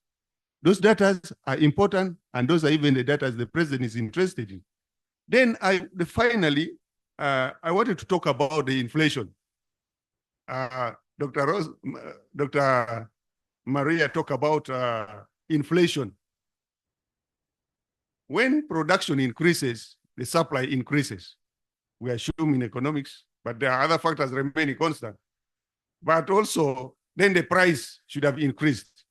I wanted to find out, and I wanted to find out the impact of PDM on food inflation in Kampala.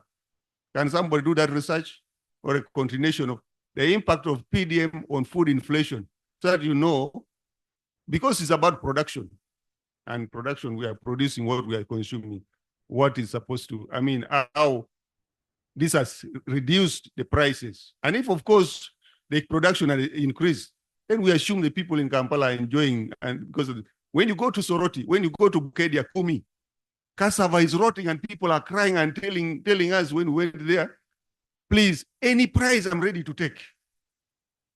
And there's a lot of cassava there, ginat, maize. The price of maize in Kiriandongo stopped at 800 by last year. It could not go up. So that alone affects the inflation, I think. So let us also have something on the impact of this increased production on inflation. Remember, inflation in Uganda is driven by food inflation. Economists tell us. So let's also study that inflation. But otherwise, I'm very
other divisions. Kampala is very unique in such a way, especially during with the PDM.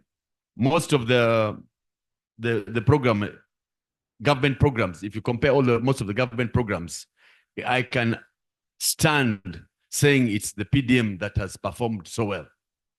That's why you see the president is now, he's not supposed to be moving around, but he's making sure I'm there, because those programs that have been in government, the programs, very few that has changed the livelihoods of the community.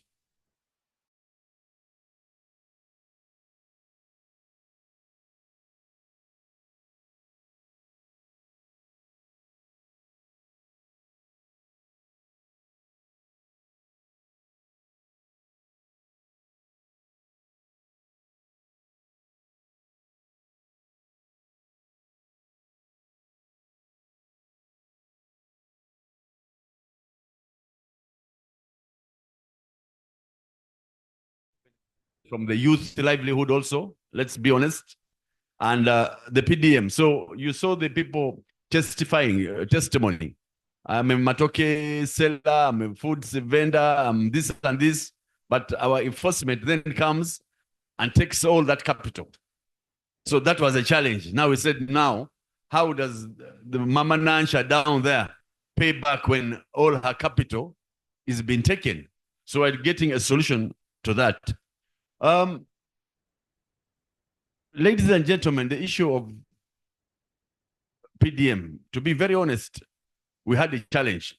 Some people thought it was an appreciation from the president, Kasimo, for supporting him for the last 40 years, which is not true.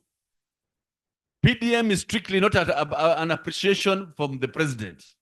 It is strictly to help you out, to come out, and especially we're the ones who requested these monies to go to the community, to the parishes down, to be, they select what they want and everything managed at parish levels. Because when you leave it at the technical level, there were some things that were not being clear. But now, we shall not blame my TC here, that he was a problem. No, it is strictly at the parish level that is being handled.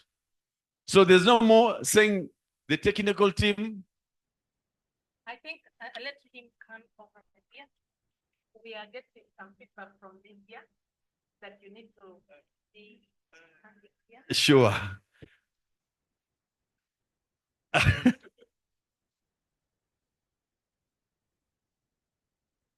Don't worry, I'll be very brief. So still saying the issue of the PDM, most people were thinking it's an appreciation by the president to the people using PDM, but it's not the case. Absolutely, it's not the case. The issue is he has tried so many times with a lot of government programs to improve the livelihoods of our people.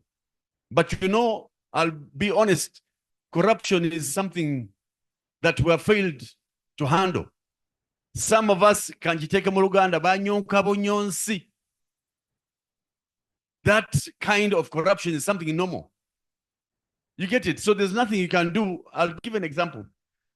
There are some donors who want to build us a school in Kampala here.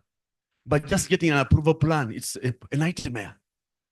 And it's a shame if a mayor can come claim, complaining also of what's happening in cases. But it's because of an issue called an authority. The worst thing they ever did was making an authority. If we were still in the level of local governments, it would have been the best way. Because my town clerk here would have been empowered with his DFO. We make a resolution as council and we implement. Because there's money there. Let them not lie. People are paying money. You see how the city looks. We go back to PDM. So, ladies and gentlemen, the president is touring and he's coming to Kampala. My colleague here, my brother, talked of when he comes. That's what he's going to do. He's going to call Robert. You know what he does? He calls you in public. Robert, begin explaining. Mr. TC, explain. Or no tanika kunagirang and you have no answers. So I am happy the research done, the findings done is positive.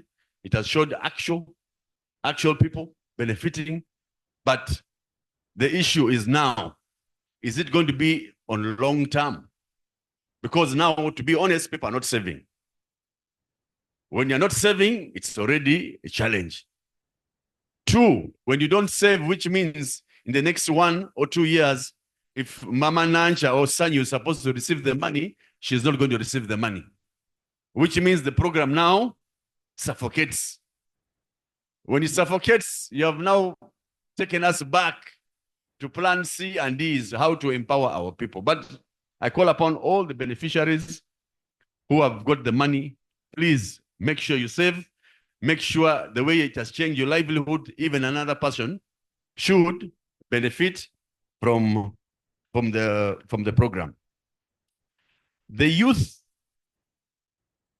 as you talked, it was Dr. I think Alina who was talking about it, from the 30 years and below. I always tell our youth, there's no money for free. Boba money, we need money, but I can assure you the president personally has given them money without this program, the Youth Life, but personally. The 1 million you're hearing, he has ever given them, but in a week's time or a month's time is, where is the money? Because there was no planning, they did not have any skill, it was just percent, give me money. So there's no money for free. And the moment you get free money, it's the English say, easy come, because it's not your sweat. You know, the moment you sweat for your money, you can't play with it like that. And even when I see some guys in town bragging, I have money and giving it out. My dear, you can't give out your money, hard-earned money like that. If you are working for your own money and you begin giving out money like that, you are joking. So I want to thank the team, NIERA team and MOOBS for a very well done job. I can assure you, it was just unfortunate he didn't come to Kampala Central. As my division would have talked at length. I can see Kivazo is here. He was a supervisor and the technical teams, the rest are here, but would have engaged more and more and more. Because I, for one, I want to leave a legacy, at least during my term of the 5 years, I have what to show. Because most people just come, they talk, and no work done. But at least during my 5 years of mayorship, that is the program I can also say yes. Because I've been hands-on, identifying has been at village level, I made sure, actually, I told the supervisor and technical team that some guidelines that you can blink a bit. You can blink a bit for whereby people can benefit, because what I wanted, we were behind schedule, especially for Kampala. Other people were already on more or less 90%, but Kampala were behind schedule. So I told the supervisor, try and blink a bit and people get the money. So for now, people have got the money and we are set to see people change their livelihoods, because how do you be a mayor and abantu bachali bavu? How does a president come and say, these programs are there, people do not have they've never changed their livelihoods. She talked of someone having a sick kid and the money has just come. Definitely you'll put the money on your kid. No shortcut on that. There's no school fees, you'll use that money to pay the school fees. After all, you have 2 years to pay. Yes. After all, you have 2 years. But now, the challenge is that some hours are saying you're supposed to pay this money in 1 year's time. I hope you did that research also, which was not, it was about the hours, but that money is supposed to be paid within 2 years. So, however, I want to appreciate my brother Robert and his team. You have done a good job, and I want to make sure we have a manifesto of the government. This is a program of government. Next year, you know very well, we're going to an election. And it is performance. Mwakozechi, baby, no. It's testimony. But the moment you come back and Onagira, you have no words, you are in problems. So I want to thank you once again for inviting me. I'm always available. I'm very flexible. The courtesy call you gave me and the emails, I said, if I don't go, actually, I was the minister of Kampala. But I said, I must go. Africana Shozan was calling me. So I'm going back for another meeting, but I said, I must come and we share. And Kumanyagan is very important. That's and this is another family I've come to. So it's very important. Thank you very much. And I think I have said the little I can say.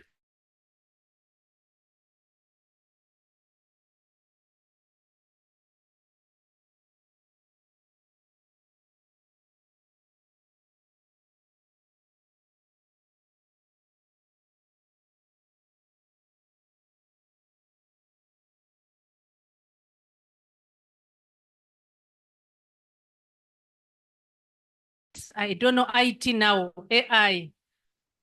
I don't know how we are going to put his picture in the group. We can take one very fast. Thank you very much. Can we please come up for the photo? And we will request the media to guide us so that we take a photo with the mayor and then he can go to do other duties as we also close down. Are we going out or we are staying in? Okay, thank you.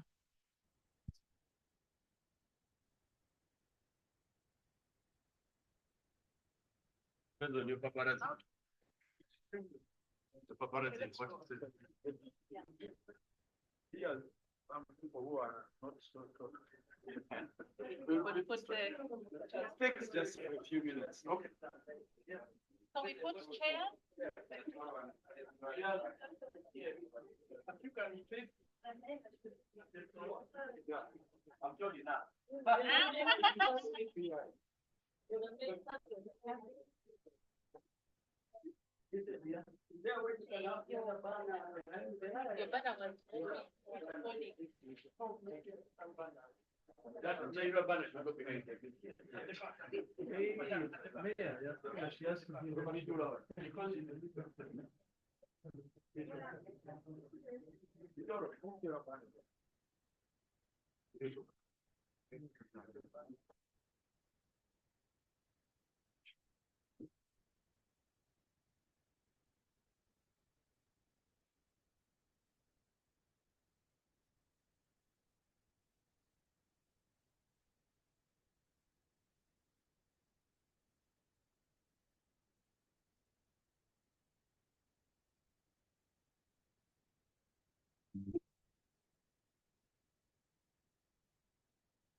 We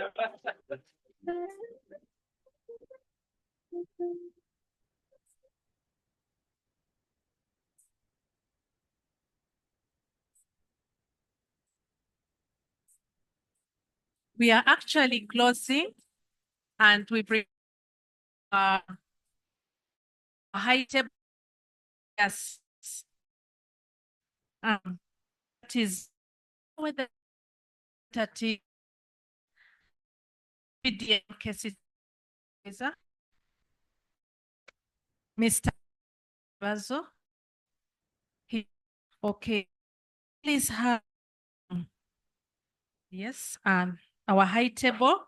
And can we also invite to the high table Dr. Francis Waswa, national economist, UNDP, who is going to give us his closing remarks.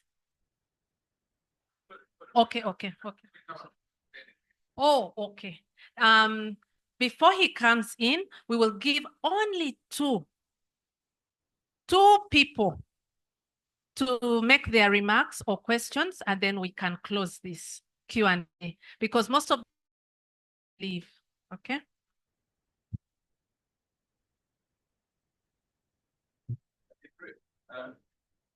I'm going to be brief.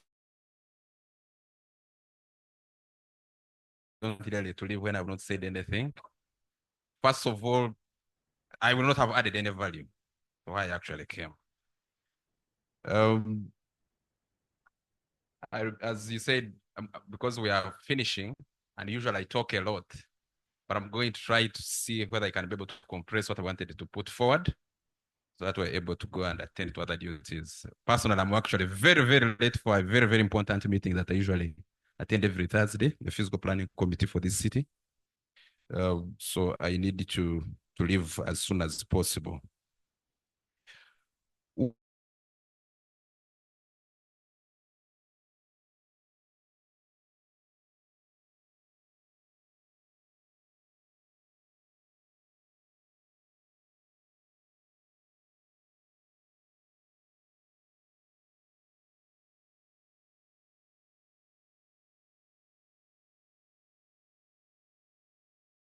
Mainly on the financial inclusion pillar 3. Because otherwise, the report may also have some misconceptions if you gauge it against what PDM is all about. It's not a program, it's a strategy of government. That is one. Two, one of the recommendations that I probably want to give you, I know you had a good in as far as this research is concerned. Now, when you are conducting a research within an urban setting, the dynamics within the urban setting are completely different from the dynamics in the rural areas. I would think that probably on your team, you need to have an urban sociologist on your side to be able to understand these dynamics and how they impact on empowerment programs that are implemented within the city setting. I have had a wide experience projects within an urban setting, empowerment projects. I'm an administrator currently, but before that, I was involved in implementation of the difference. What you are able to study those other aspects, issues of mobility, etc., issues of culture, completely different. The city setting is highly complex. You don't approach it like any other place when you are doing interventions. It's that the good thing, we have also the secretariat here. But the issue of the financial inclusion period benefiting a few people, that's a serious challenge, especially here in the city. Very serious challenge, because the criteria by then that was used to actually allocate funds to parishes did not actually consider parameters like the population, the poverty count, etc. So it's a very, very important issue that you need to look at. There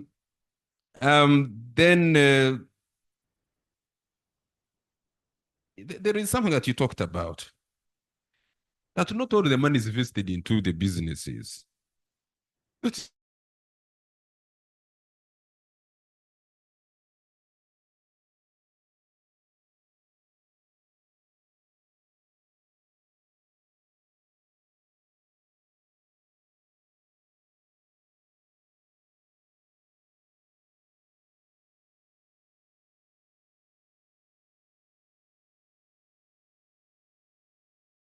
living here in the city. So you need to dig deep into that and see why not all the money is invested in businesses. I don't know whether you were able to have that question on or in your questionnaire to see the reasons why you are not able to invest all the money into the businesses. Issues of facilitation. This one may not be yours, but this one goes to the Secretariat. Whereas PDM is a government strategy. I'm talking from the side of a practitioner because I've been there. That's my daily work, and that's what we see on ground. Whereas it is a government strategy that is supposed to be integrated in each and every TC. I think we need to do a little bit more in terms of sensitization, in terms of emphasizing when we talk about issues of roads, but even other heads of departments, the directors of the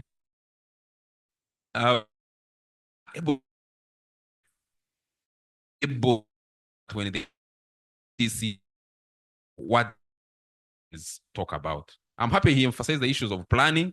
Yes, this financial planning, they were input into the priorities for financial 2025-2026. So the result through reflection on what is on ground. But I think the most important for us, sure that what the lady recommended, that the PD you are pillar 3 to be very, very clear in your going forward. Maybe this is a recommendation for you as a company, a consulting company that was involved in this.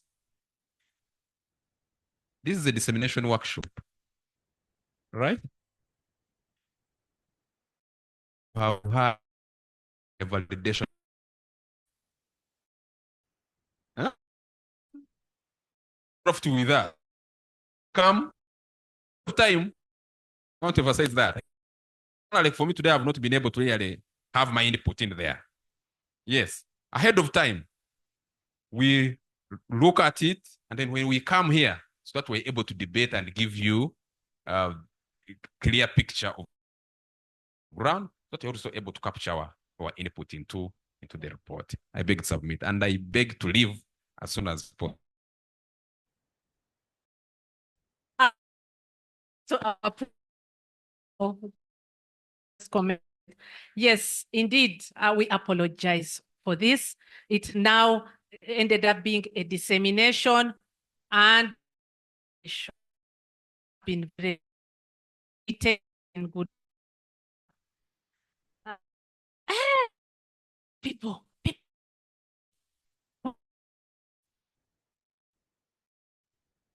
Okay, our mic holder. This is 1 minute. Less than a minute. For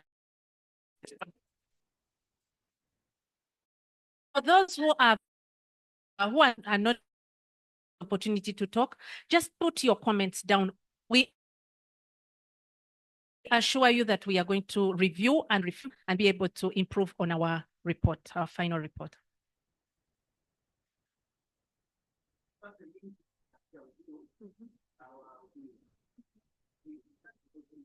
Thank you.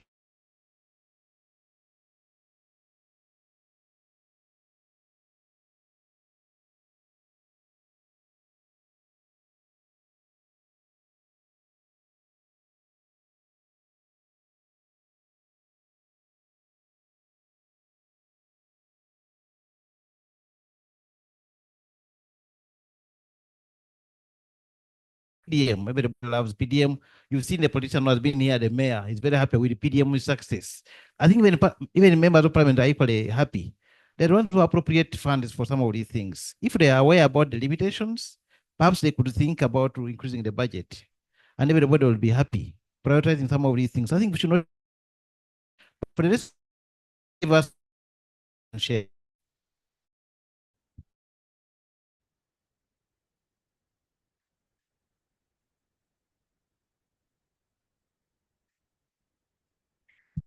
Thank you very much. I was really following the was presented. Once again, I'm Elvis from National Planning Authority. My concern is about the presentation. We did limiting factors of the study. Those it is one of the key drivers of the agro-industrialization program. So the limiting factors can really guide whether the findings, your findings on Kampala can be inferred on all the citizens. Thank you very much.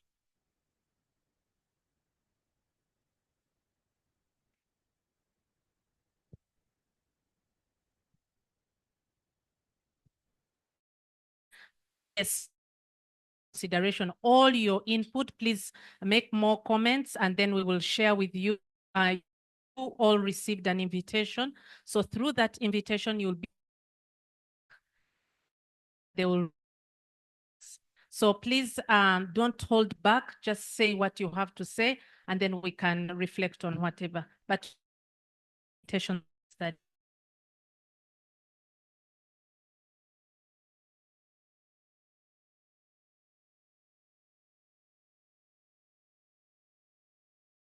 table at in position. Dr. Francis Waswa will be coming from food. He should have been here also since he's doing the closing remarks. So as we have Sendegea Robert having his 3 minutes reflection. I hope you keep the 3 minutes. And then we have our chief guest closing remarks and then we can. Thank you. Thank you, moderator, for being generous. I don't think I'll take 3 minutes. I'm very, very happy because of this study. You have really should inform in the processes of going forward. I'll start by, you mentioned that you don't act as involved at the parish, but I would like to say that you are one of them. What you are doing, you are feeding into PDM. My sister there, engineer, talked about, because now since you did the study in Kampala and you have a house where you have different individuals staying in the same house, but the house is household is a person or a group of people, the same roof and eating. So they could be sleeping under the same roof, but they are different households. That is the definition of how a household is defined in Uganda. And we give individuals even to a, if someone is staying, that it qualifies to be a household. But if you have a wife, children, as long as you are sleeping in the same household, eating on the same from the same pot, you become. So either the head of household could be a woman or a man, but they give only one. Now, in terms of population mobility, you need to look at what the world agent and the did. We were supposed to have a very rigorous data capture of household by profiling the community profiles. But as usual,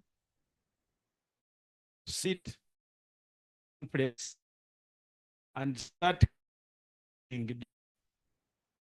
that also. And forgot that the gadget they were using was geo-referenced. And therefore you are capturing the GPS. So when you go to the dashboard, you see that they are both in one position. the other information position. 2, people were collecting data, incomplete data. Someone just writes a name or gets a telephone number, writes badly the NIN. Instead of I, someone puts 1. Instead of O, someone puts 0. This correct as was required.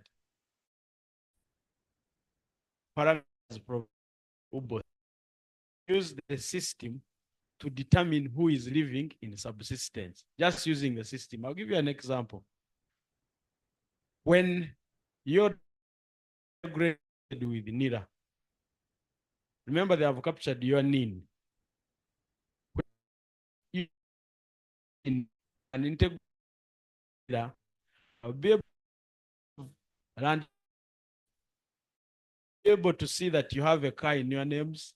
I'll be able to see that you paid because details. I have 10 connections of national water because everything has your NIN. So automatically the system throws you that you are because determining who is living in subsistence. Those ones you don't count. The TV you could have been a gift, but use it means that you have a consistent source of income.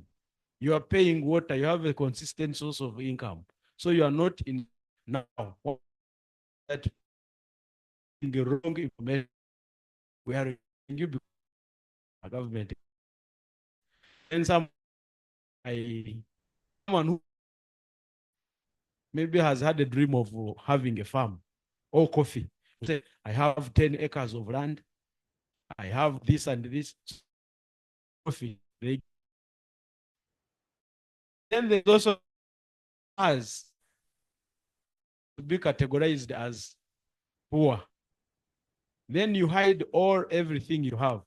But now the other system will see that you have a lot of property, throws you out. Even the other them you heard of instances. The system is capturing people who don't have the system. Because of, she mentioned about the phased approach. After all this happening, we decided to have it in a phased manner. Phase number establishment, having parish chiefs, policy committees, forming, mobilizing people from households to enterprise groups, and then circles. That is, you are establishing the thing. But like I've just said, so many challenges came along. So the phase we are in now, making sure that the people down there are doing the right things. They are capturing, including the NINs, including correct information.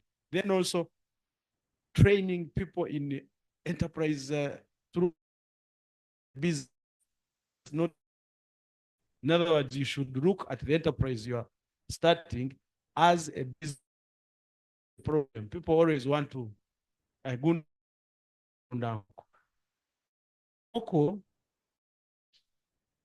The extension worker should be able to come and teach you and tell you that for you to run a business of poultry, you need to start from the threshold. In other words, if you have 10 chickens and expand, but they are not making profit for you, they have calculations they use. Things we are doing now, then also connect to in. If some use this, like some will get and just goes to buy pigs, any type of pigs. It rears them a whole year, no pig has become pregnant. They are still, I don't know whether they call it pregnant. I'm not a scientist.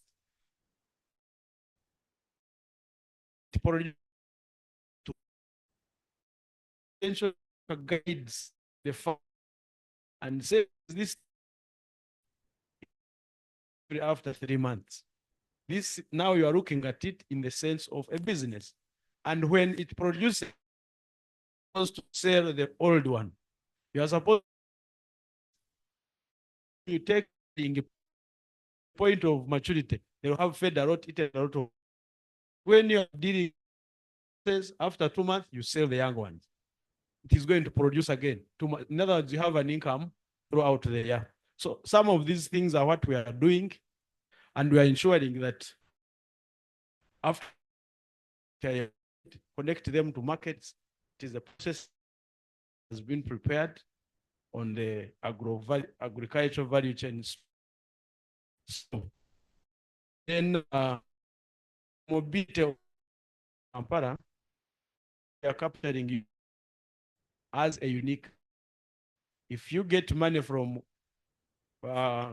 Kamwacha, you cannot get it from another parish in Wakiso, or in Entebbe, or in Karamoja, because you can only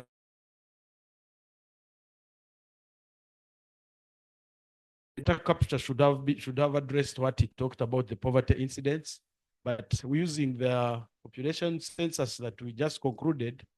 It's going to help us to know which parishes has so many people, more households than others. Because like I was giving an example, Nakasero 1, how many households are in Nakasero 1?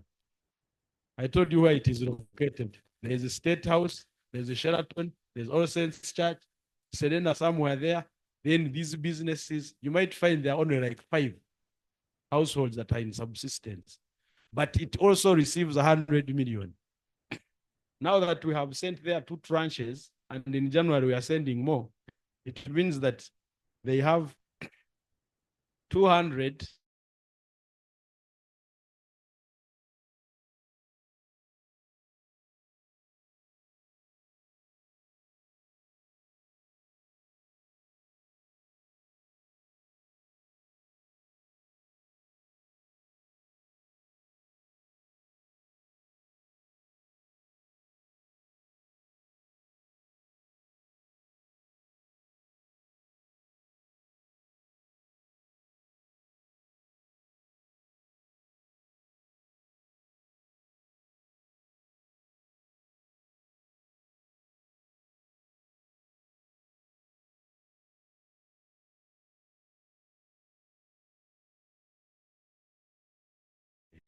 Is it equity?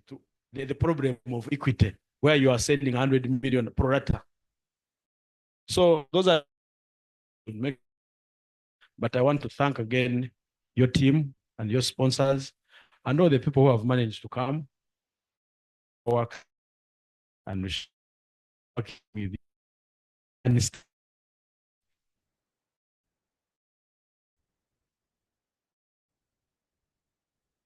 As I just wanted to make a small comment, which I think is important. I think we've agreed on many things, but there's one thing that we have disagreed. DM that we've looked only at the financial thing. I think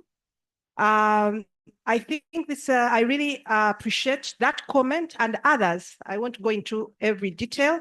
I need to understand where that comes from, because your comments are, you understand what's happening on ground.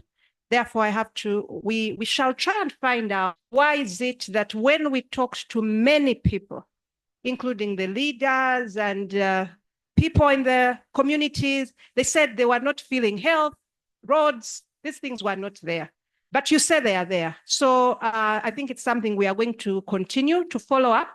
I just want to assure you that we did look at it.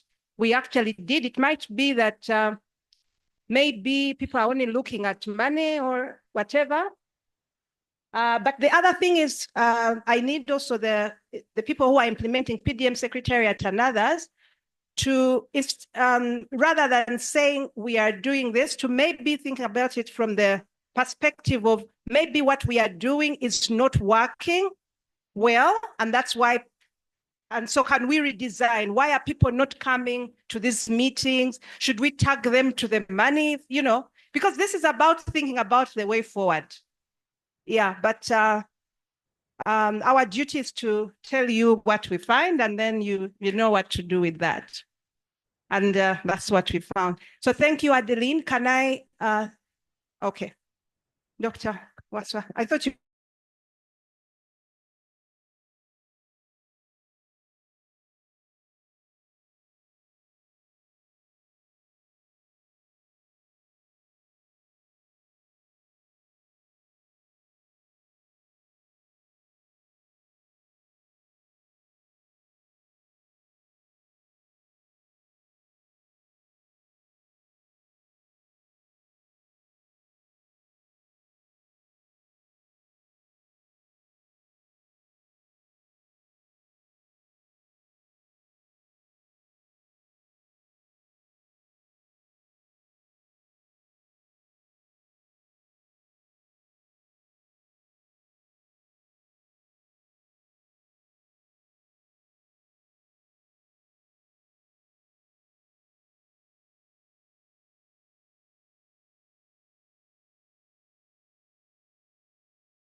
Would actually help in not only in reducing the gender imbalance, but also the overall welfare.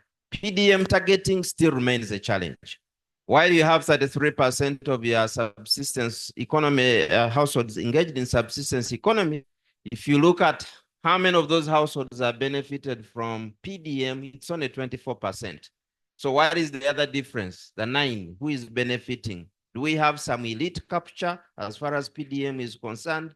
Or are we targeting properly? So maybe what you are talking about, if we have clear data, then it can help us to do proper targeting. But we are still seeing targeting as a challenge. Female-headed households are still left behind. Only 16% are benefiting. Surprisingly, it is actually households in rural areas that are still not benefiting.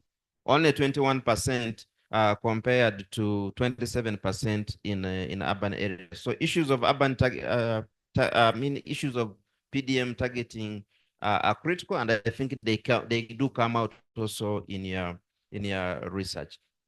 So the other issue that comes out really is that the synergies pillar and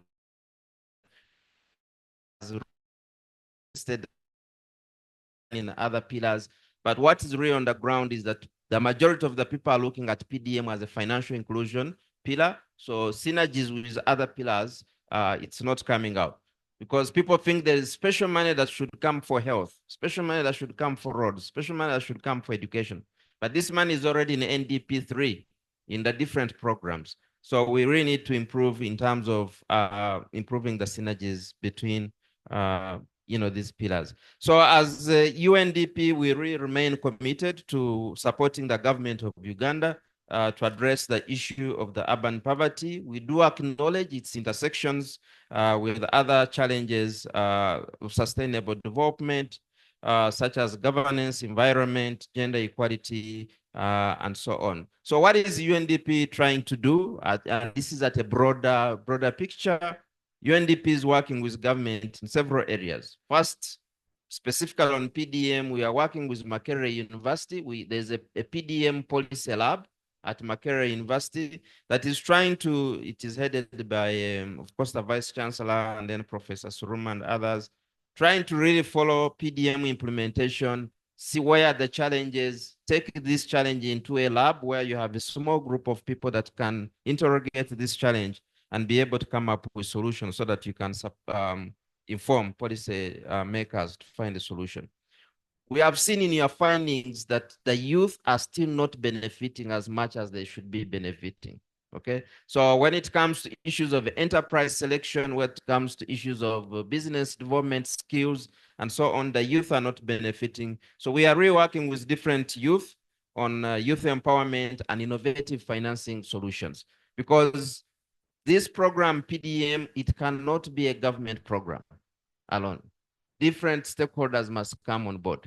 So while government is putting in money in skilling, we are also trying to support government to add more money to make sure that we skill our youth. There are other sectors. I know PDM, since right now the focus is really so much on pillar number 1, but we have a huge potential in the minerals sector. We have, for example, artisanal small miners who are mainly also some in rural areas, but even here in urban areas that we are supporting. Then there is the whole issue of gender-based violence. Okay, I think in your qualitative information, that information is coming out that if you don't deal with issues of gender equality, issues of gender-based violence, the gains you make through the incomes and so on might actually not be that effective. So we are working with local governments, for example, the local government association, to really skill them and work on the issues of gender-based violence, so that these women, they can actually have time to engage productively in the different activities. We all know that the poor, especially the urban poor, are most affected by climate shocks. Okay, so the whole issue of urban resilience to climate risks is a very big area for us. We have a project of about 2.4 million US dollars where we are working with different MDAs in the country and 4 other African countries to make sure that we build the resilience of urban areas, whether it is through early warning systems, and so on, to make sure that those gains they achieve through the small incomes they get are not taken away by the climatic shocks. The other area that we work on is access to justice. I know this is something that is not really talked about so much, but again, the urban poor or the rural poor will not be able to access justice. So we do work with different courts. We have tried to digitalize courts in Mbale, in Mubende, in Masaka, so that an urban person or a rural person who is in a court or who has a case to answer can actually be heard much earlier instead of having so many backlogs of different cases. So as I conclude, what do we need? I think going forward, as I said, we really require multi-stakeholder collaborations. We must all collaborate, academia, government, development partners, private sector. We need to come together and rally behind PDM as a government strategy for delivering a socioeconomic transformation in the country. there are issues to do with urban planning. If we come back to this topic that we are talking about, the whole issue of urban planning and infrastructure, I think, is very, very critical if we want to address the issue of urban poverty. We know very well that now through the rationalization exercise, for example, now NPA has taken over the issue of physical planning. We should not look at urban planning only for Kampala, but urban planning for the 10 cities that we have and the municipalities that we have. Otherwise, then the urban people will not have markets where to sell their products, will not be able to move products from rural areas to urban areas for you to be able to facilitate that kind of trade. So we need collaboration along that area. Data-driven decision-making is critical. So I do commend you for what you are doing, because what you are doing, you are generating evidence that the policymakers can now use. So this data is needed to ensure that we have effective monitoring and evaluation. We also need to take advantage of technology and use things like big data so that we have real-time information, so that if you are seated in your office, you don't need to move around all these different parishes to get this information. You can just get it on the dashboard, and you are able to tell that this road in this parish is broken. And then you can send NIERA or any local government to fix that road. The issue of land-urban administration, I think it's very, very important.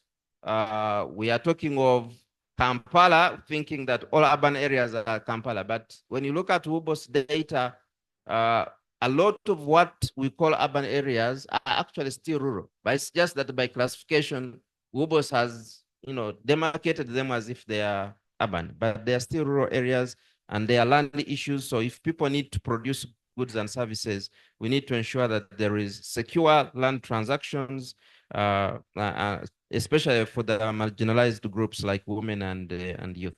Lastly, waste management and the issue of refugees. We saw what happened in Chitezi. So if you have the urban poor living in places like Chitezi, what happens? Of course, there are other issues related with poor management of waste, the health conditions and so on. So what we are trying to do here is, can we work on other interlinkages so that the incomes that the urban poor are getting are actually not eaten away by poor health? Because yes, we saw that there is an increase in consumption, but what are they spending on food and education? And that's why they're not able to save. So what can be done to make sure that you reduce their out-of-pocket expenses on, for example, education, you reduce their out-of-pocket expenses on health so that they are able to save and then invest. Otherwise, if we don't do that, then the sustainability of the program is at risk. They will not be able to pay back after 2 or 3 years. So let me end by noting that urban poverty is a collective challenge which requires commitment from all stakeholders. With no doubt, PDM, it is a good framework. It's for addressing some of these issues that we have seen. And UNDP remains committed to working with government and other stakeholders to make sure that we create an enabling environment where urban people, rural people can actually participate in productive economic activities to ensure that we eradicate poverty and we provide opportunities, equal opportunities for everybody. So I thank you for inviting us. I'm not the UNDP representative. I was here to represent my UNDP representative, Madame Wane, who was not able to be with us, but she sends her regards, and she committed to really working with you, particularly MOOBs. We already have a relationship with MOOBs, so through such engagements of generating evidence-based studies.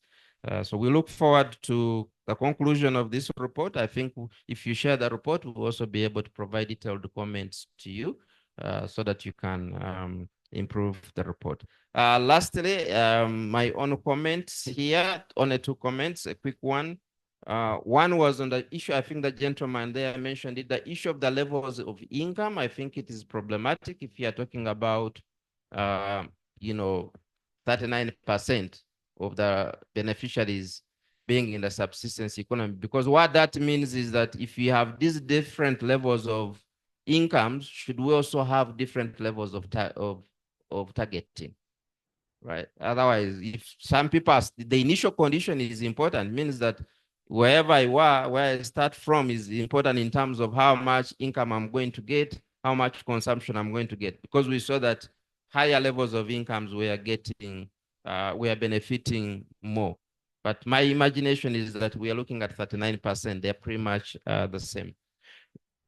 The poorest of the poor. Yeah, so, okay. The last comment is how you would use your qualitative information to validate the quantitative, because some qualitative information is contradicting. For example, some people are saying they are now able to save, but when you got savings, you're not seeing those much of savings. So just make sure that when you're making your recommendations, you do put in statements that indicate that, okay, these results could be moderated by some other factors or something like that.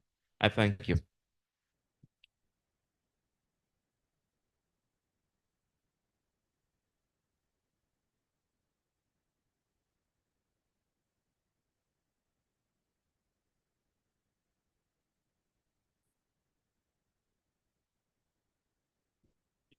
Thank you very much, our closing guest of honor. A round of applause to him again.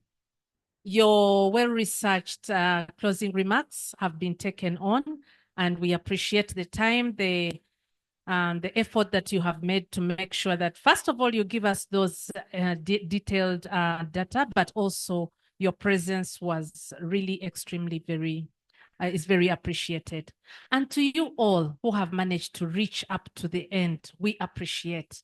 And we know that even after we have done this report, we will share with you, and your comments will still be welcome. We were not able to share that big because of the time, but we appreciate all the comments that have come in, those that continue to come in, and all the gaps that we have. Please let us know as we finalize the report. Now we are going to go for our lunch, and your in the envelope that you will be handed over has in your transport support, but also the lunch coupon. And the lunch is going to be at the Lower Arch restaurant. This is the restaurant that as soon as you come in, before you get to the reception, the opposite side of the reception, there's a restaurant. So that's where you're going to have your lunch. And we want to say thank you, and thank you on behalf of the research team. We are really grateful. And NIERA, would you want to say something in your own words or to say thank you to them as well? Laura. Laura has been the one behind the scenes, invitations and all. I think she needs to dismiss us. A round of applause to Laura, please.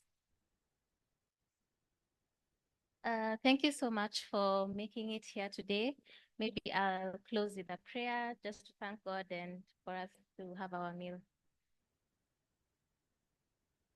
Heavenly Father, we come before you, thanking you for the grace and abundance of life today, for being with us and helping us to share insights and discuss fully around the Parish Development Model.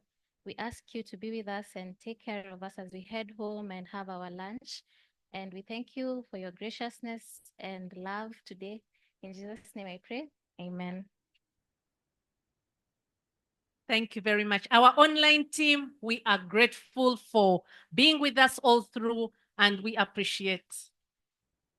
Yeah, we still have Ronette, Dr. Ronette, Olivia, Miriam, Annette, Adong, Jennifer. Oh, Jennifer is here with us. Okay, thank you very much.